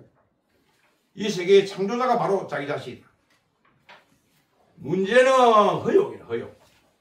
허용인데 우리는 선택은 잘하면서 허용을 잘 못해요. 아까 사회의식에 너무 젖어가지고 이건 안 돼. 그런 바람에 허용만 해버리면 바로 다 돼버는데 전부 다. 여기에 필요한 게 뭐냐면은 믿음이라. 신실한 믿음이 필요해요. 믿음. 허용하기 위해서. 네가 부처다 하고 말을 하면은 그렇게 알면 바로 부처인데 에이 설마 내가 그런 그 조건이 붙으면 부처 아니라고. 그죠? 예전에 규종선사라는 선지식이 있었는데 한 학인이 이렇게 묻습니다. 큰스님, 부처가 뭡니까? 하고 물었어요. 오늘 부처가 뭡니까? 이런 이야기한다. 아까는 집신 식으로 이야기했는데 집신이 부처라고 했는데 이번에 이 기종수사는 말을 하기를 뭐라 했냐면 네가 부처다 했어. 네가 부처다 그 말에 이 학인이 단박에 그 말 알아들었어요. 단박에 알아듣고서 묻는 말이 그렇다면 이것을 어떻게 지켜나가겠습니까? 이렇게 묻습니다. 이 사실을 어떻게 지켜나가겠습니까? 물었어요. 그러니까 기종수사께서 하시는 말씀이 티끌만큼만 어긋나도 10만 8천리로 멀어질 것이다 했습니다. 티끌만큼 의심해도 안 된다 이 말입니다. 완전히 100% 믿으라 입니다. 내가 부처다라는 사실을 갖다가 100% 딱 가지고 있으면 지가 부처기라. 그런데 그 사실을 갖다 여러분들 1%도 쫙 어긋나보면 10만 8천리를 멀어진다 하니까. 옛날 선지식들이 그냥 달리 거짓말 하지 않습니다. 거짓말하고 참말만 합니다. 그러니까 네가 이 세계의 창조주다 하면은 그렇다 하면 됩니다. 그렇다 해보이소. 그렇다. 그렇다 하면 그런 거예요. 그렇다 안 끊기나 그런 게 아니라. 그렇다 하면 그런 게 있는데. 상상이든 꿈이든 이 솟아나는 아이디어에 대해서 자기 허용이 필요합니다. 사회에 쉽게 갇힌 사람은 엉뚱한 생각이나 엉뚱한 꿈꾸는 것도 어떻게 됩니까? 에이, 뭐 그런 생각을 하는 거야. 뭐 요만 생각하지 마라. 차라, 그래서 차라. 미리 말했잖아.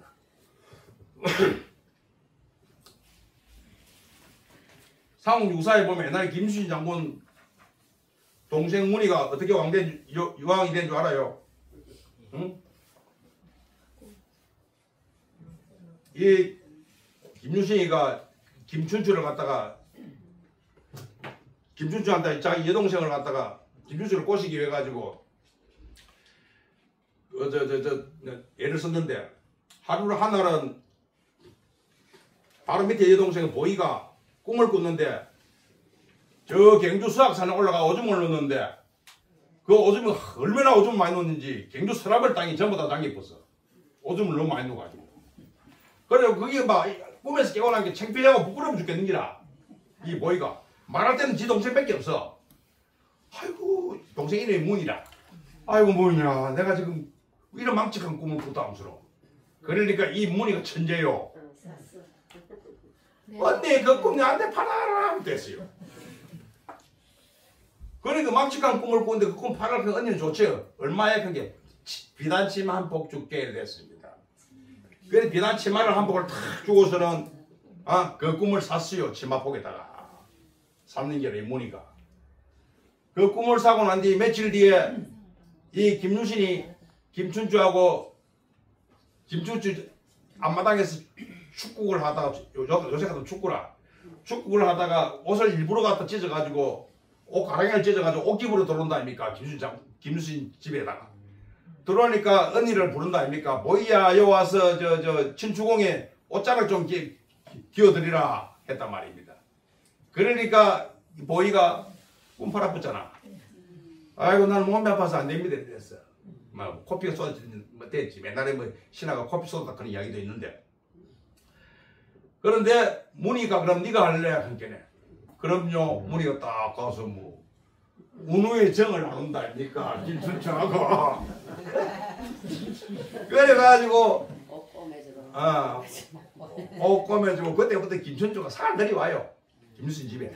살 데려와가지고 이 문희가 아기를 배웠는데 이는 뭐 처녀가 아기를 배웠으니까 김유신이 또 머리 쓴다 아닙니까? 딱 선덕여왕이 저랑하는 딱 길목에서 응? 자기 동생 문희를 묶어놓고 응? 밑에다 불을 지른다 아닙니까? 화행시킨다. 동생을 화행시킨다고. 아이고 김유신 장군 왜 그러느냐고 선덕여왕이. 이 처녀가 어느 놈의 씨를 배웠는고 아기를 가졌다고. 죽어야 마땅하다. 그러니까 선덕여왕이 도대체 누구의 아이를 가졌단 말이냐 하기 옆에 있던 춘추공이 발발발 떨어요. 그냥 자백한다 아닙니까? 내가 아버지입니다 됐어요. 그래서 이 선덕여왕이 김춘추하고 문희하고 결혼시킨다 아닙니까? 결혼시켜가지고 결국엔 이 문희가 천정기 뭐냐면 삼국 통일을 이룩한 문무대왕을 낳은 문무대왕의 엄마잖아. 원민의 엄마란 말입니다. 그래가지고 꿈 하나 잘 사가지고 왕후가 되고, 그죠? 한 사람은 천재가 일어나서 그 꿈이 망측하다 해가지고 꿈을 팔아먹고, 그죠? 희한하죠? 그러니까 우리가 천재라고 부르는 사람은 어떤 사람이 천재입니까? 사람의 상식에서 벗어난 그런 것 생각을 하는 사람이 천재라. 상식이 벗어났다고 해서 그런 사람을 배척하면 안 돼요. 그런데 우리는 허용을 하기만 하면 모두 천재라. 허용을 못해서 그랬지. 저 히말라야의 성자들이라는 책이 있어. 그 책 보면 뭐 기독교 사상 반, 불교 사상 반 해가지고 책이 이래 두꺼운데 백돌책이라고 한지. 그 두꺼운데 거기 이 희한한 이야기들이 많이 있어.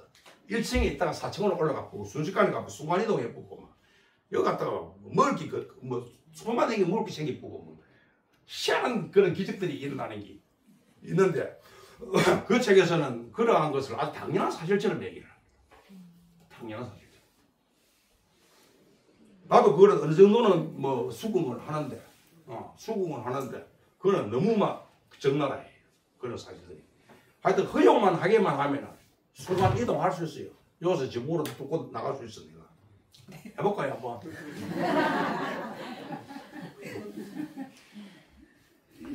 하여튼 허용만 하면 모두 다 천재라. 허용의 대상에 선과 악은 없어요.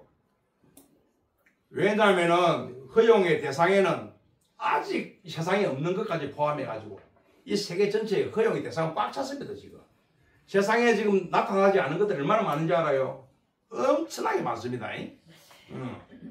앞으로 여러분 선택만 하면 돼. 자기를 잘 살펴야 됩니다. 그 이유입니다. 자기를 잘 살피면은 만나고 싶지 않은 일은 피할 수가 있고 만나고 싶은 현상은 앞으로 땡길 수가 있어요. 나쁜 생각, 좋은 생각이 따로 없지만은 우리는 현실적으로 불편하게 여기는 것이 있고 또 편하게 여기는 것을 구별지어 살아가죠. 그죠? 불편함이 내게 일어나는 까닭은 내가 불편한 일을 생각했기 때문이고 편한 일이 생기는 것은 내가 편한 일을 생각했기 때문에 편한 일이 생기는 거예요. 유유상종이라 그걸 잘 알고 있어야 돼요. 그래서 자기 자신을 살필 필요가 있는 게 내가 지금 무슨 생각을 하나 하고 물론 생각했다고 해서 바로 현상으로 나타나는 건 아니라 왜냐하면 곡수도 양분을 줘야 되죠. 양분을 공급받아야 성장하는 것처럼 생각도 현상으로 나타나려면 어떻게 돼요? 양분이 필요하죠. 양분이 필요합니다. 그걸 인과법에서 직접적인 원인을 인이라고 하고 그 양분 간접적인 조건을 연이라고 해요. 그 인과 연이 합해지고 현상이 결과가 나타난단 말입니다. 그 전체적인 과정을 생각하면은 우리가 자기 자신을 어떻게 살피지 않을 수가 있는 그죠? 여기서 이제 뭐 재밌는 이야기 한 개 하려고 하면 시간이 자꾸 가서 안 되는데 여러분 자비 숫자 알죠? 예. 자비 숫자 이야기 짧게 해요. 당나라 때 희종 황제의 국사에 있던 지인 스님이 있었는데 원래 이름은 지인이가 아니라 원래 이름이 지인이다. 원래 이름이 이거 지인하고 똑같네. 지인 스님이 젊었을 때 하도 계행이 투철하고 수행을 잘해가지고 만인의 추앙을 받았어요. 한 번은 큰절에서 문둥뱅이 든 노스님을 갖다가 간뱅소임을 직접 맡아가지고 시로를 했는데 그 노스님이 얼마나 까다로운지 막 시로를 해줘도 과함 지르고 막 밥그릇을 던지고 난리법석을 피워가지고 고생하며 3개월을 치료한 그때 그 스님이 병을 전부 다 낫게 만들어줬어. 떠나면서 이 노인이 젊은 스님한테 하는 말이 그대 나이 40이 되면은 국사가 될 것인데 그때는 자네가 교만을 부려가지고 참 안 좋은 일이 생길 거야. 그때는 나한테 찾아온나 이랬습니다. 그러면서 떠나버렸어요. 근데 어디 계십니까? 이라는 게 저 다룡산에 영지 못이라는 곳에 있다 하면서 가버렸어.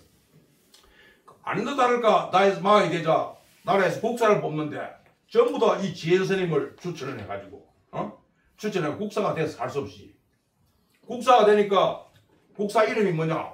그거 유명한 오달국사라. 이름이 오달이라. 이 오달국사가 돼가지고 막 왕의 가마를 같이 타고 댕기고 왕보다도 더 좋은 음식을 먹고 더 좋은 잠자리에 있고 왕이 예약하니까 만신아들이 막 구실구실하니까 대단한 직위를 얻었잖아. 명식이 왕의 서성인데. 그러니까 너무 잘 먹고 잘 사니까 이 스님이 그 고생하던 계행 잘 지키던 스님이 오후 불식도 꺼내보고 저녁에도 밥 먹고 잠도 지멋대로 자쁘고 게을리 해버린 기라. 게을리 해본 게 어느 날 갑자기 무릎팍에 뭐 이상한 호기떡 났어. 호기떡 났는데 보니까 사람 생긴 거하고 똑같이 얼굴도 있고 얼굴에 코도 있고 눈도 있고 입도 있고 다 있어.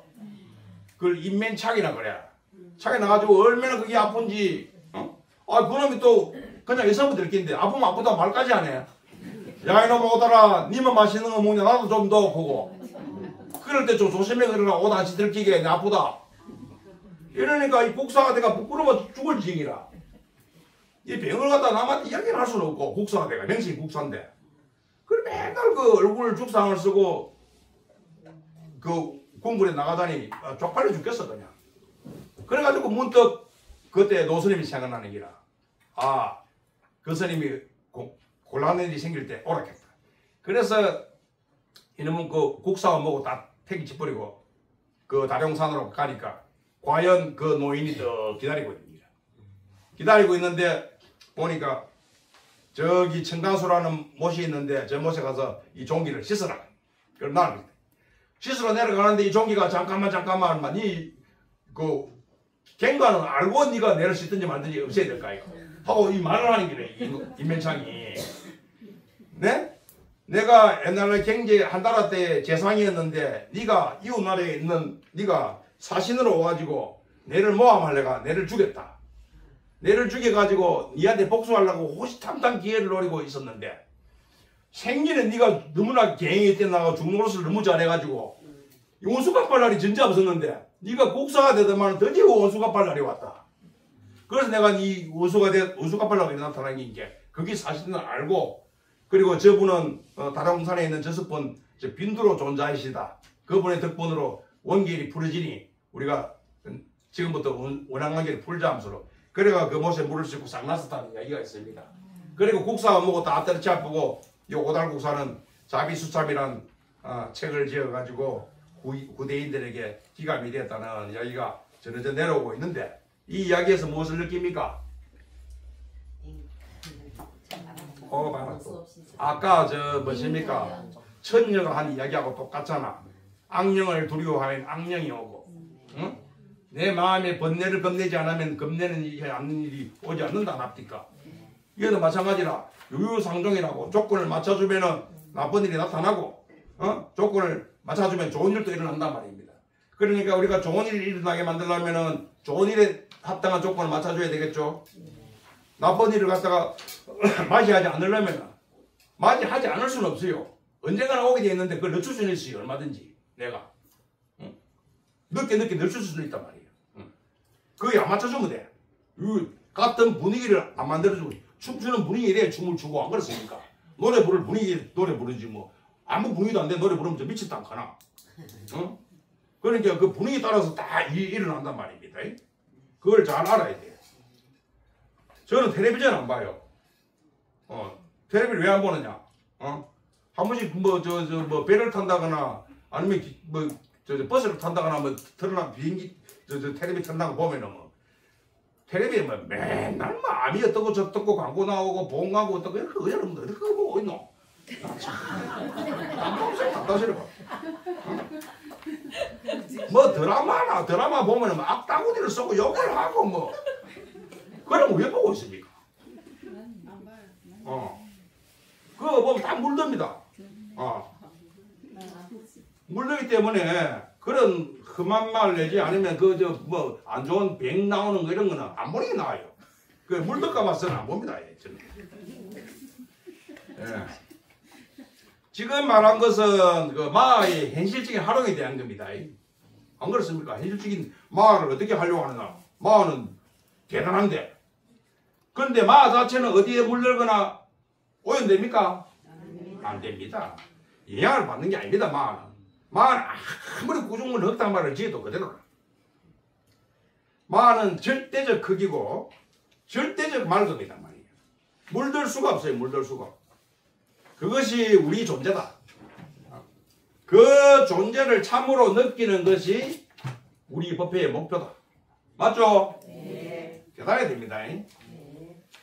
어느 정도 마에 대한 느낌이 옵니까? 네. 어느 정도까지 안 됩니다. 완전히 알아야 돼요. 여러분은 완전히 알 능력을 다 가지고 있어요. 다 가지고 있어.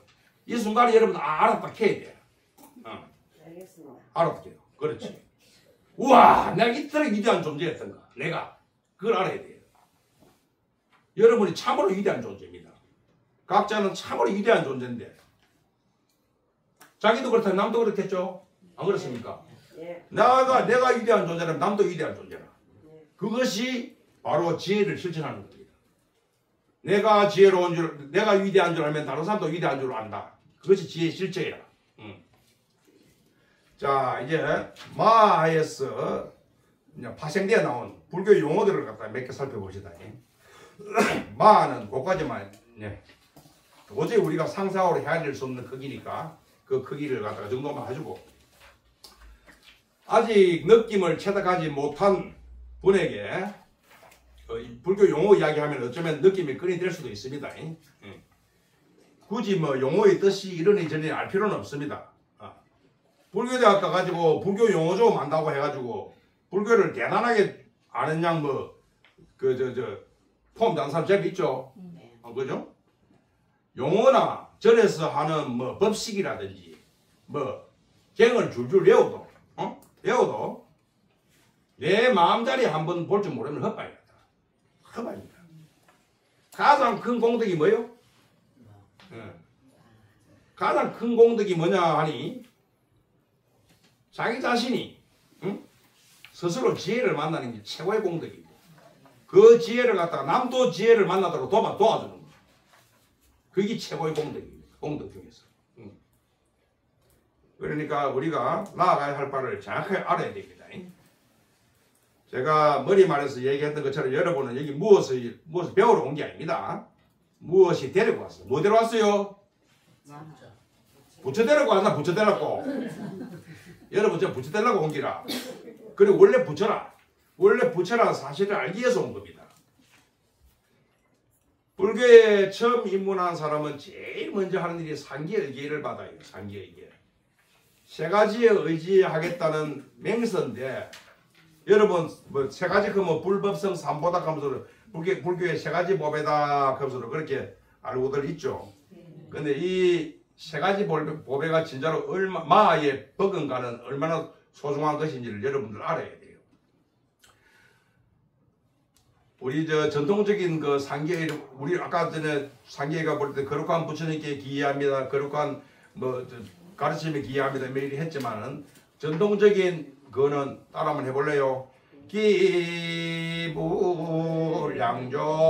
해보이소. 기불양족존 기벌이욕존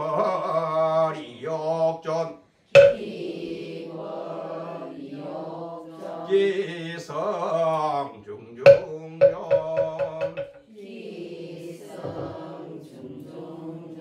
네, 전통적으로 할 때는 이렇게 합니다. 기불양족존은 부처님께 기이합니다. 어떤 부처님께? 양족 두 가지가 충족된 존귀한 분에게. 두 가지를 하면 뭐냐? 복과 덕입니다. 복과 덕이 충족된 존귀한 분께 내가 기이합니다. 그러니 기불양족존이라. 복이라는 것은 세상으로부터 누리는 혜택이 복이고, 그리고 덕이라는 것은 세상에게 끼치는 내 영향력이라. 영향력 제 사람 있잖아. 세계 1등이 노력하더라. 그대. 그 영향력이 덕입니다. 덕 높은 사람. 요새 뭐 어디고 저 CEO 누구고. 그런 사람 덕 높은 덕이 많은 사람이라. 일론 마스크. 전기세를 얘기하지. 그 두 가지가 충족된 부족한 분을 부처님이라고 해요. 부처님은 다 가지고 있어요. 그리고 기법 리욕존. 법에 기이한다. 법의 이욕이 뭐냐면 욕심을 떠났다는 말입니다. 욕심을 떠났다는 말은 원하는 게 없다는 말입니다. 안 그렇습니까? 법 자체가 저절로 다 가득 차서 이루어지기 때문에 이서나 저서나 이루어지기 때문에 굳이 원하지 않아도 다 이루어진다 이겁니다. 굳이 원하지 않아도. 그래서 리욕, 욕심을 떠났다 이 말이에요. 이 법 자체가. 그래서 기법 리욕조입니다. 떠날 리자에다 욕심 욕자라. 욕심을 떠난 거룩한 법에 기이합니다. 그리고 기성중중조. 성단에 여러분 스님들 근데 물론 스님들이라도 해도 됩니다만은 성단이 정확합니다. 성단이 뭐냐면 중중이라. 무리가 있으면 화합을 해야 되고 무리가 있으면 화합하지 않으면 무리를 이룰 수가 없죠. 그렇습니까? 그래서 화합하는 단체를 일컬어서 성단이고, 그리고 이 세상 만물이 풀과 나무, 온갖 새와 그리고 구름, 바람 이런 모든 것들이 두두물물이 전부 다 화합하는 무리들입니다. 그래서 이 세상을 꾸미고 장엄하고 있다. 그래서 아름답다 이겁니다. 그래서 무리의 존귀한 분, 성단을 이루고 성단에 기이한다는 것이 기성 중중존의 전통적인 해석이고, 여기서 우리는 기이란 말을 갖다가 여러분 상계에게 받으신 분이 있어요. 예. 불문에 처음 들어오면은 무조건 상계 의견을 받아야 돼. 안 받은 사람은 지금부터 상계에게 줄 수도 있다. 요 물이 있네. 물 가지고 상경에 탁 주면 돼. 이래. 그런데 이 상경에게 받기 전에 정확한 불법성을 갖다가 그걸 알아야 돼. 불법성. 첫째, 나무에 대해서 알아봅시다. 기. 우리가 기라는 말은 돌아가 의지하다. 기라는 말은 사실은 해석이 부족해요. 기명이라는 말도 마찬가지인데 똑같은 말인데 목숨 바쳐서 의지하다는 뜻이고 돌아간다는 뜻이고 그리고 범어 나마스가 가장 정확합니다. 나마스는 우리말로 하면 전심전력을 다한다는 뜻입니다. 힘을 쓴다는 말입니다. 범어 나마스에서 나무 그런 게 없어요. 나무. 나무의 나마스의 음성 번역이 나무라고. 이 나마스를 우리말로 풀이하면 마음을 쏟아붓는다. 전심전력을 다한다는 뜻이다. 기명보다 훨씬 실질적인 말이죠. 근데 마음을 쏟아부어야 하는 이유가 무엇인지 알아야 안 됩니까? 우리가 어디 가야 마음을 기울이는 데는 두 가지 이유가 있어요. 첫째는 몰라서 기울이고 두 번째는 소중해서 기울인단 말입니다. 서가모니 부처님께서도 인간의 고통인 태어남과 죽음 이 생사를 초월하기 위해서 설산 6년 고행을 마다하지 않았잖아요. 거의 기행기라. 철동 같은 이 문제가 해결되고 나니까 어떻습니까? 중생들을 이번에는 중생들을 위해 가지고 중생들은 왜 그걸 모르게 사나? 천사 초월법을 왜 모르나? 아이고 불쌍해라. 그러면서 중생에게 마음을 기울여 쏟는다 아닙니까? 평생을 나무하며 사신 분이 서가모니 부처님이거든요. 오죽하면 우리 부처님을 사생자부라고 하셨습니다. 사생자부 하죠. 해볼 때 사생자부. 사생이라는 것은 태란섭파.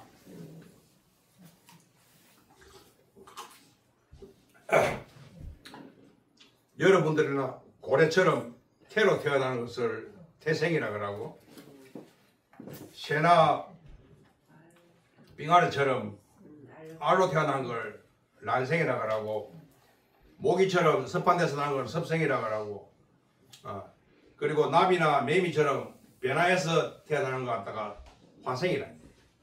이 네 가지 중생의 자애로운 아버지라는 뜻이 사생자부라. 우리 서가모니 부처님께서는 평생을 이렇게 중생을 위한 나무하며 살았습니다. 옛날에 제가 지난번에 중물에 대해서 얘기했죠. 적어도 여러분도 중물이 들어가게 하면은 늘 입에 나무가 붙어 있어야 돼요. 늘 나무 관심 나무 어디를 가나 어디를 가나 오줌을 누나 똥을 누나 나무 해. 그랬을 때 도가 통합니다. 그런 면에서 볼 때 삼보에 대한 나마서는 전후 둘 다 통하죠. 여러분들이 일반적인 용어 해석을 아는 게 아니고 실제 자리를 알아야 돼요. 실제 자리. 서가모니 부처님께서는 제자들이 이 삼보에 기이하는 것만으로도 깨달음을 이루겠어요. 대단하잖아요. 딴 공부 필요 없었어요. 삼보에 대해서 정확하게 알면 그 자체가 깨달음이에요. 그 자체가. 그래서 삼보를 안다. 아는 게 중요합니다. 어떤 스님네들은 아는 걸 갖다가 배척을 하는 분도 있지만 물론 선방에서 나온 이야기입니다. 지식을 쌓아두지 마라 하지만 실제로는 모르면 안 됩니다. 알아야 됩니다. 저는 믿는다는 말보다 안다는 말을 더 높이 평가합니다. 모르고 있다는 알아야지. 알아야 됩니다. 지식을 아는 것이 아니고 지혜를 알아야 된다 말입니다. 여러분은 알 수 있는 능력을 다 갖추고 있습니다. 여러분 알겠습니까? 예. 알고자 하면 다 알아집니다. 알고자 한다면 이 말은 발심이라. 발보리심. 발보리심에서 온 말입니다. 깨닫고자 하는 마음, 내가 깨닫겠다, 알겠다 하는 그 마음이 있어야 된다. 그 마음, 내 존재와 세계의 실상을 알고자 하는 마음이 있다면 당연히 알아집니다. 그 알아지는 게 법이라. 모르는 게 이상한 기라. 한번 이렇게 했다가 멈추는 그런 보리심이 돼서는 안 돼요. 아까 내가 중물들이랑 그때까 그런 것처럼 나무 그런 것처럼 그런 보리심이 아니라 맨맨 이어져야 돼요. 저는 발심을 갖다 14살 때부터 했어요. 지금까지 안 멈춥니다. 계속. 보리심을 갖다가. 여러분 사실 알려고 했었는데 몰랐던 경우 있어요. 없을 겁니다. 알려고 하면은 다 알아집니다. 다 알아듣는데 모르는 것도 있던데 그러면은 그런 경우가 있었다면 자기 자신이 자기 내부에서 엄밀히 아는 걸 거부했기 때문이에요. 자기 자신이. 실제로 다 알아집니다. 뭐든지. 나는 안다고 선언만 해도 알아집니다. 원래. 알게 돼 있어요. 원래. 우리의 뇌가 이 두뇌가 그렇게 설계가 되어 있어요. 설계가 되어 있어요. 우리 인체 중에서 물이 가장 많은 데가 어디예요? 머리입니다. 머리. 네, 뇌입니다. 이 뇌가 물이 많은 까닭이 있어요. 왜 물이 많은 줄 알아요? 물은 전기 에너지를 가장 빨리 전하는 물질입니다. 어느 물체보다. 응? 전기 에너지를 갖다 가장 빠르게 통과시킨단 말이에요. 이 세상의 현상이 어떻게 일어나느냐 그걸 알아야 돼요. 여러분들. 우리 머리 위에는 생각이 여러분 내가 하는 것 같죠? 생각을 갖다가 내가 생각하는 게 아닙니다. 여러분.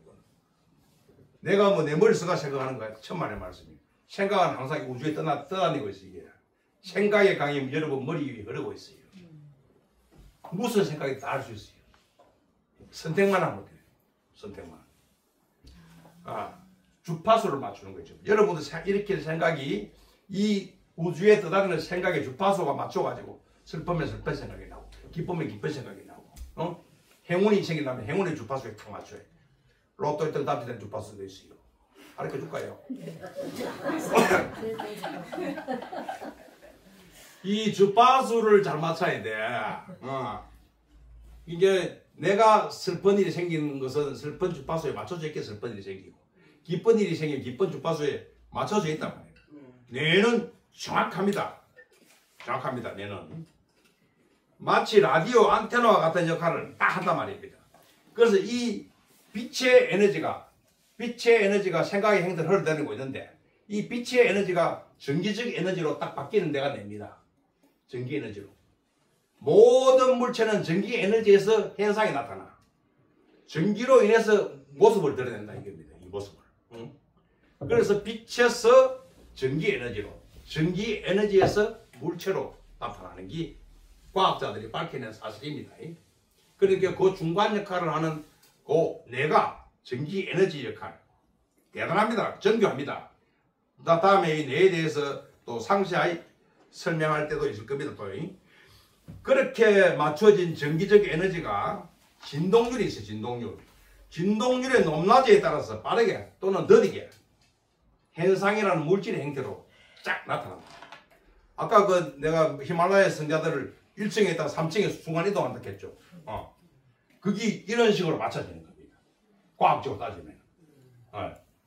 이런 에너지를 이용해가지고 그대로 순간 이동해버려요. 스님 참 무맹랑한 소리 하고 있네요. 그렇다지. 모든 일들이 그렇게 일어납니다. 또 전화 왔나? 빨리 오늘 다음에 통화하자. 오늘 마무리 지어야 된다 이거 빨리.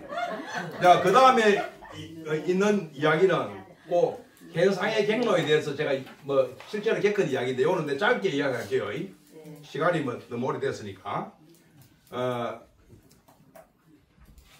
재밌는 이야기 있죠? 아주 이쁜 여자가 일찍 죽었다는 이야기입니다. 이쁜 여자가 왜 일찍 죽었나니까 자기 자신이 죽을 거라는 생각을 했기 때문에 죽었다. 내가 저 앞산 안일사 했을 때 어느 날 내가 안일사에서 365일 법문을 했어요. 법문을 했는데 한 며칠을 내 법문을 들어오던 한 남자가 내한테 상담을 청해왔어. 스님요, 우리 마누라가요 다 죽고 가는데요 지금 미쳤습니다. 제발 우리 마누라 좀 죽기 전에 달래주세요. 어제 미쳤는데 그게 말 그대로 막 온갖 세상한테 욕을 퍼부대고 자기 딸내미 둘이가 있는데 엄마 가까이 겁이 나서 가지는 못한대. 그래가지고 위암으로 수술을 해가지고 위를 다 드러내고 창자가지고 사는 행패야. 그래가지고 내가 갔어요. 가가지고 또 마주쳐가지고 그 여자하고 내하고 인사를 딱 했죠. 내가 보자마자 내 옷자락을 끔수로 스님 내 살이 내라고 난리라. 스님 내 제한 짓다고 살이 내라고 내 옷을 막 더 찢을 정도로 땡기더라고. 보살님 지금 죽으려고 생각을 하고 저기 죽지 이랬어. 죽는 줄 의아노 보살 스스로가 죽는다고 생각하니까 죽지. 그래서 이 보살이 자기가 15살 때 아버지가 죽었는데 이야기를 하더라고. 15살 아버지가 죽었는데 아버지가 45세 죽었대. 지도 그때 그 나이에 15살에 45 때면 지도 죽을 기를 생각을 했대.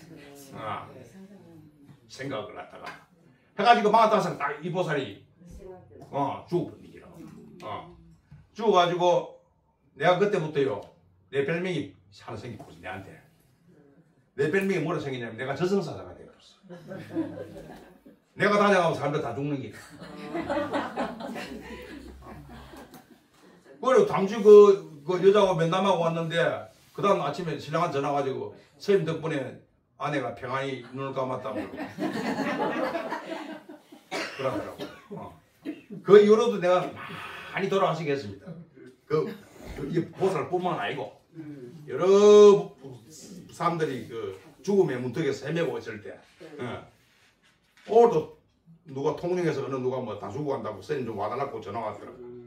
보살님 나 못 갑니다 하고 내가 거절을 했는데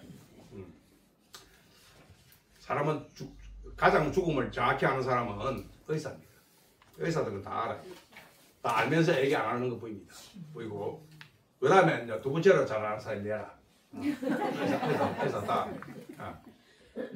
죽는 순간은 요새 죽는 순간은 입에서 호수 뽑으면 죽어요. 왜냐하면 연명수단을 다 하고 있기 때문에 연명수단 때문에 그놈의 생명을 알 수가 없어요.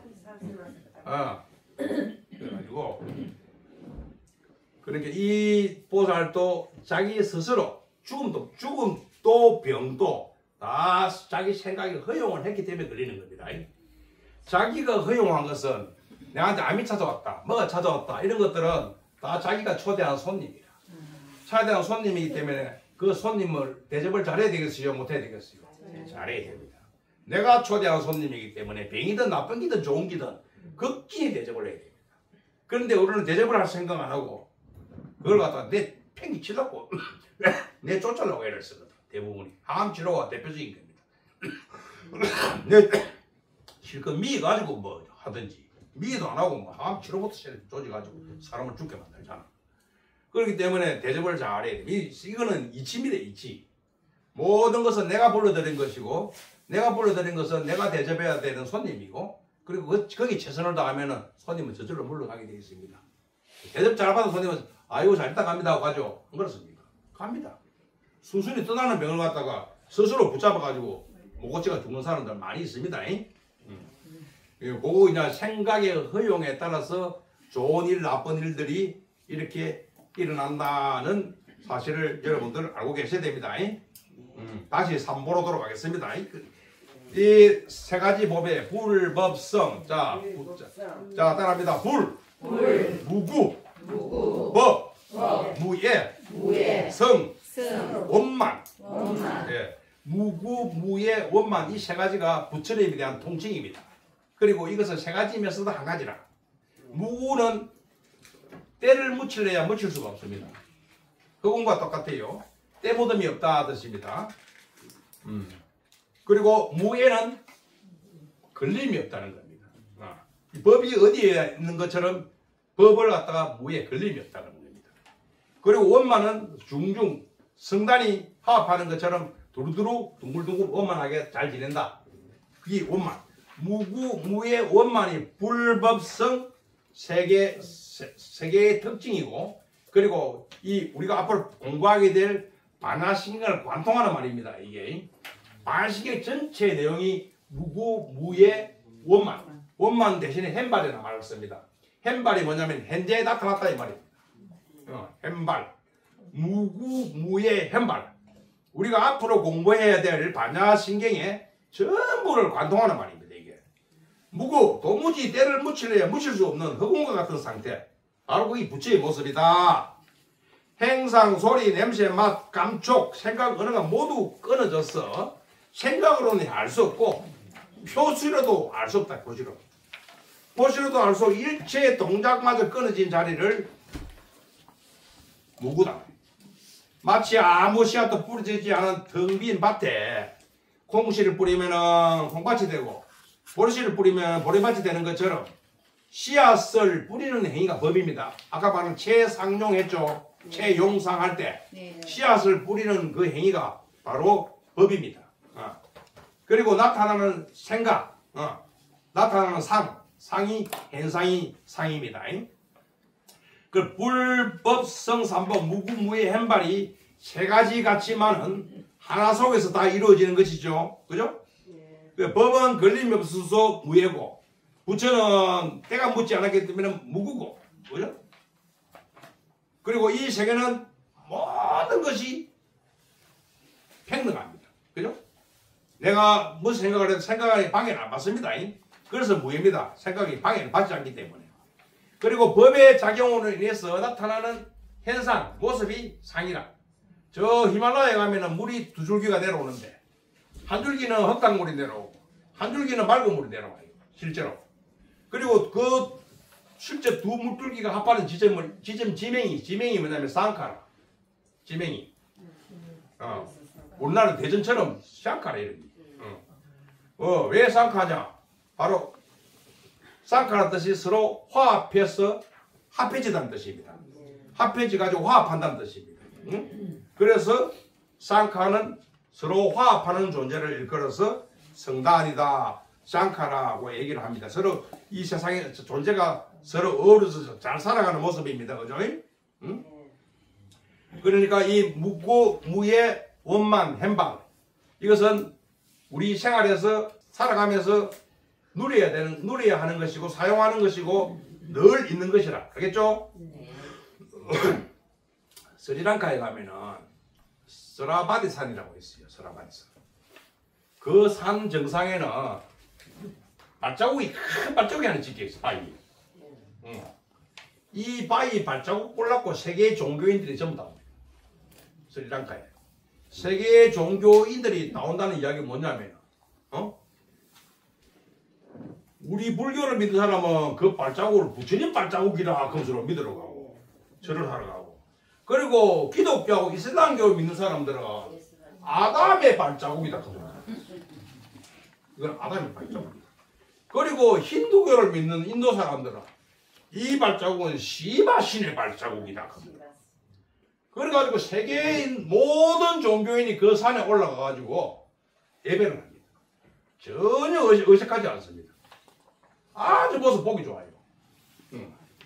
같이 서로서 발자국 하나에 대고 막 온갖 종교인들이 절을 하니까 모두 그 절하는 그 모습이 한결같아요.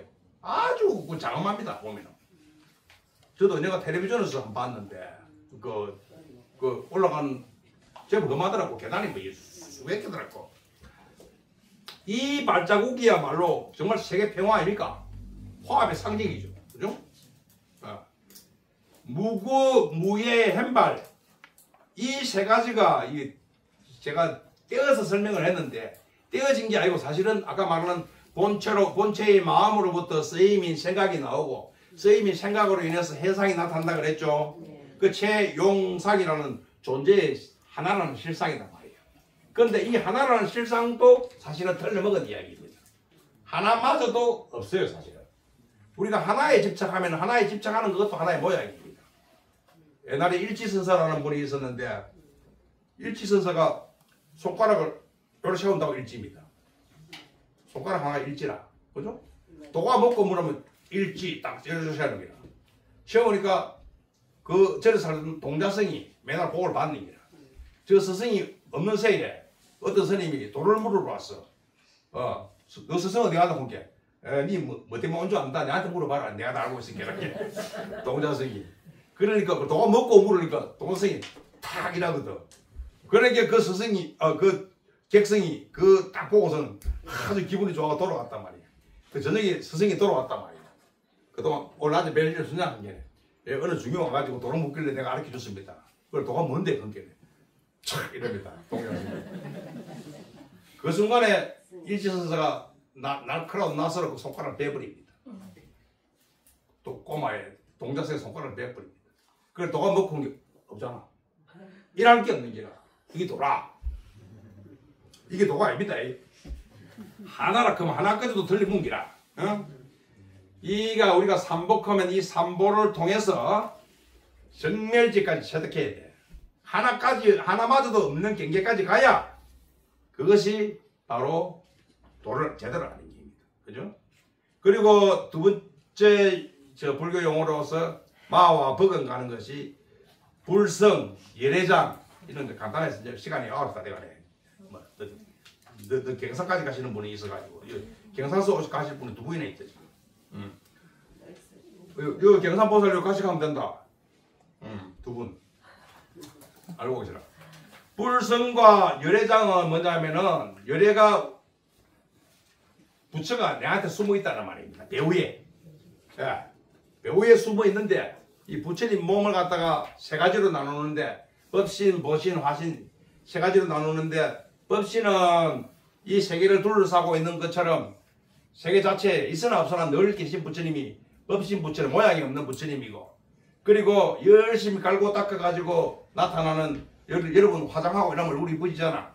그런 것처럼 나타나는 부처님 마음 잘 쓰면 얼굴도 이쁘지지 마음 모습은 못나지고 그렇게 수행의 결과로 나타나는 얼굴이 바로 보신불이라 노사나불이라 이렇게 지난번에 뭐랍니까 이거 대다마 거드나 대다마 수행하고 있는 이 부처님이 노사나 부처님이라 금강경에서는 동떨어지게 큰 몸이라 나타나 있어. 동떨어지게 큰 몸인데 큰 몸은 큰 몸이 아니었고 그 이름이 큰 몸이다 하는 말이 나와요. 그것은 보살이 표시 없는 표시로 살고 부처가 돼도 부처 표시를 내지 마라 이 말입니다. 이 세상을 꾸미더라도 장엄을 하더라도 장엄한 표를 내지 않는 것이 바로 이겁니다. 이름 없는 큰 몸이다 하는 것이 노사나 부처님이고 그 다음에 행상을 드러내서 우리 곁에 나타난 부처님 서가모니 부처님이죠. 그런데 금강경에는 뭐라 적어놨습니까? 행상으로 나타난 부처님은 참이 아니다 하는 응합이진분이라고 있죠. 예. 그러니까 노사나 부처님이나 행상으로 나타난 부처님은 참이 아니기 때문에 여러분들은 전부 다 부처님을 법신으로 돌리는 그런 습관이 필요합니다. 법신 부처님이야말로 정말 부처님이다. 하지만 그 부처님의 행상에 집착하면 절대 얻을 수 있는 것이 아닙니다. 이런 것들이 법신 부처님의 이야기가 바로 우리 불교 화엄경에 나옵니다. 우리 조계종의 소위경전이 뭐죠? 소위경전이라면 각 종락마다 의지하는 경전이 따로 있단 말입니다. 우리 조계종에 다니면서 조계종 소위경전 모르면 되나? 예. 화엄경과 금강경 두 개입니다. 따라합니다. 화엄경, 금강경. 예.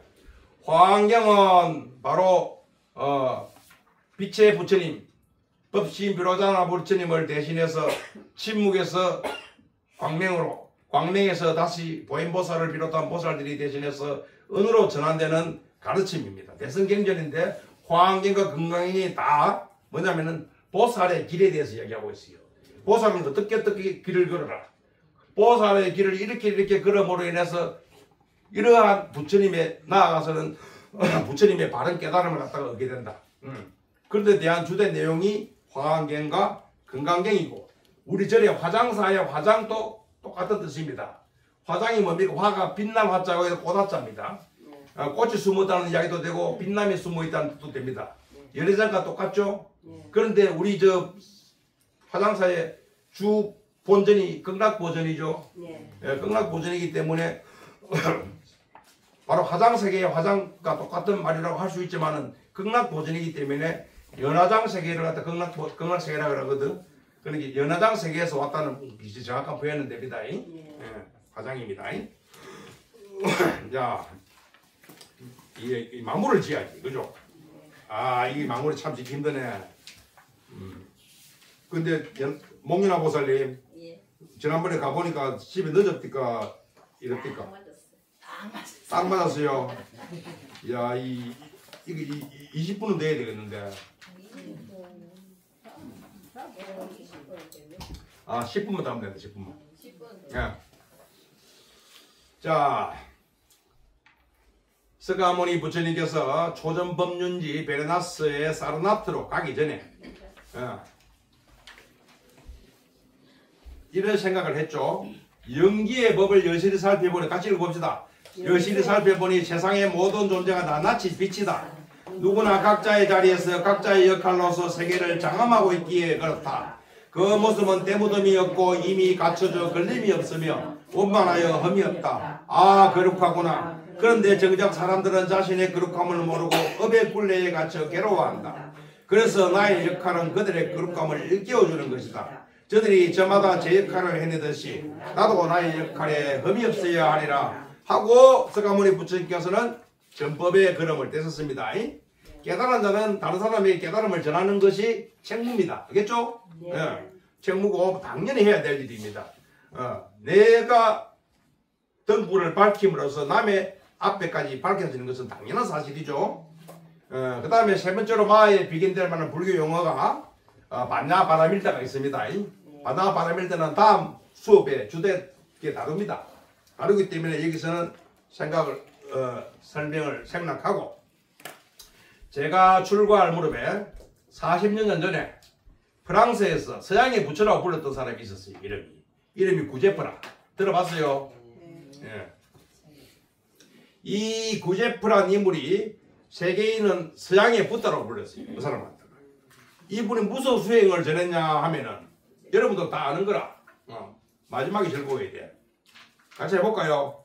즐겁게 춤을 추다가 그렇게 멈춰라. 그런 수행법을 전했어요. 열심히 춤을 추게 만든 다음에 스탑하면 스탑을 해야 돼요. 스탑하는 그 순간에 자기의 몸을 내면을 바라볼 줄 알아야 돼요. 스탑하는 그 순간에 바라보는 그 전율, 그 수행법을 전한 사람이 구제프라. 그래서 이 구제프는 대단한 사람입니다. 하여튼간에 대단한 사람도 지금은 죽었다. 하여튼간에 이 구제프가 남긴 말 중에서 세 종류의 믿음에 대한 이야기가 있어요. 세 종류의 믿음이 있다. 그 첫 번째는 믿음의 대상과 내용이 뭔지도 모르고 자기랑 친한 사람 믿으니까 따라서 믿는 맹목적 믿음. 두 번째는 믿는 대상의 주위 환경과 분위기가 좋아서 믿는 정서적 믿음. 세 번째는 믿음의 대상과 내용이 자기 성숙에 부합되는 줄 알고 믿는 자각적 믿음이 그것이다. 여기 여러분들은 뭐 심사숙고해 어떤 믿음 가지고 있는지 자기 스스로 살펴봐라고. 자각적 믿음이 가장 옳은 믿음이겠죠. 중론을 저술한 나가라주나 용수보살이라는 사람은 믿음을 손에 비유했어. 손에. 왜 손에 비유했느냐 하니 보배가 아무리 많아도 손이 없으면 가져갈 수 없다. 고 하면서 믿음은 손이다라고 했습니다. 암도 중요하지만 믿음도 중요하죠. 그죠? 여러분들 오늘 마하에 대한 법문입니다. 저는 공부 가르치는 사람이 아니라 여러분 깨치게 만드는 사람이니까 느낌만 줄 뿐입니다. 그래, 오늘 여기까지 합시다. 예.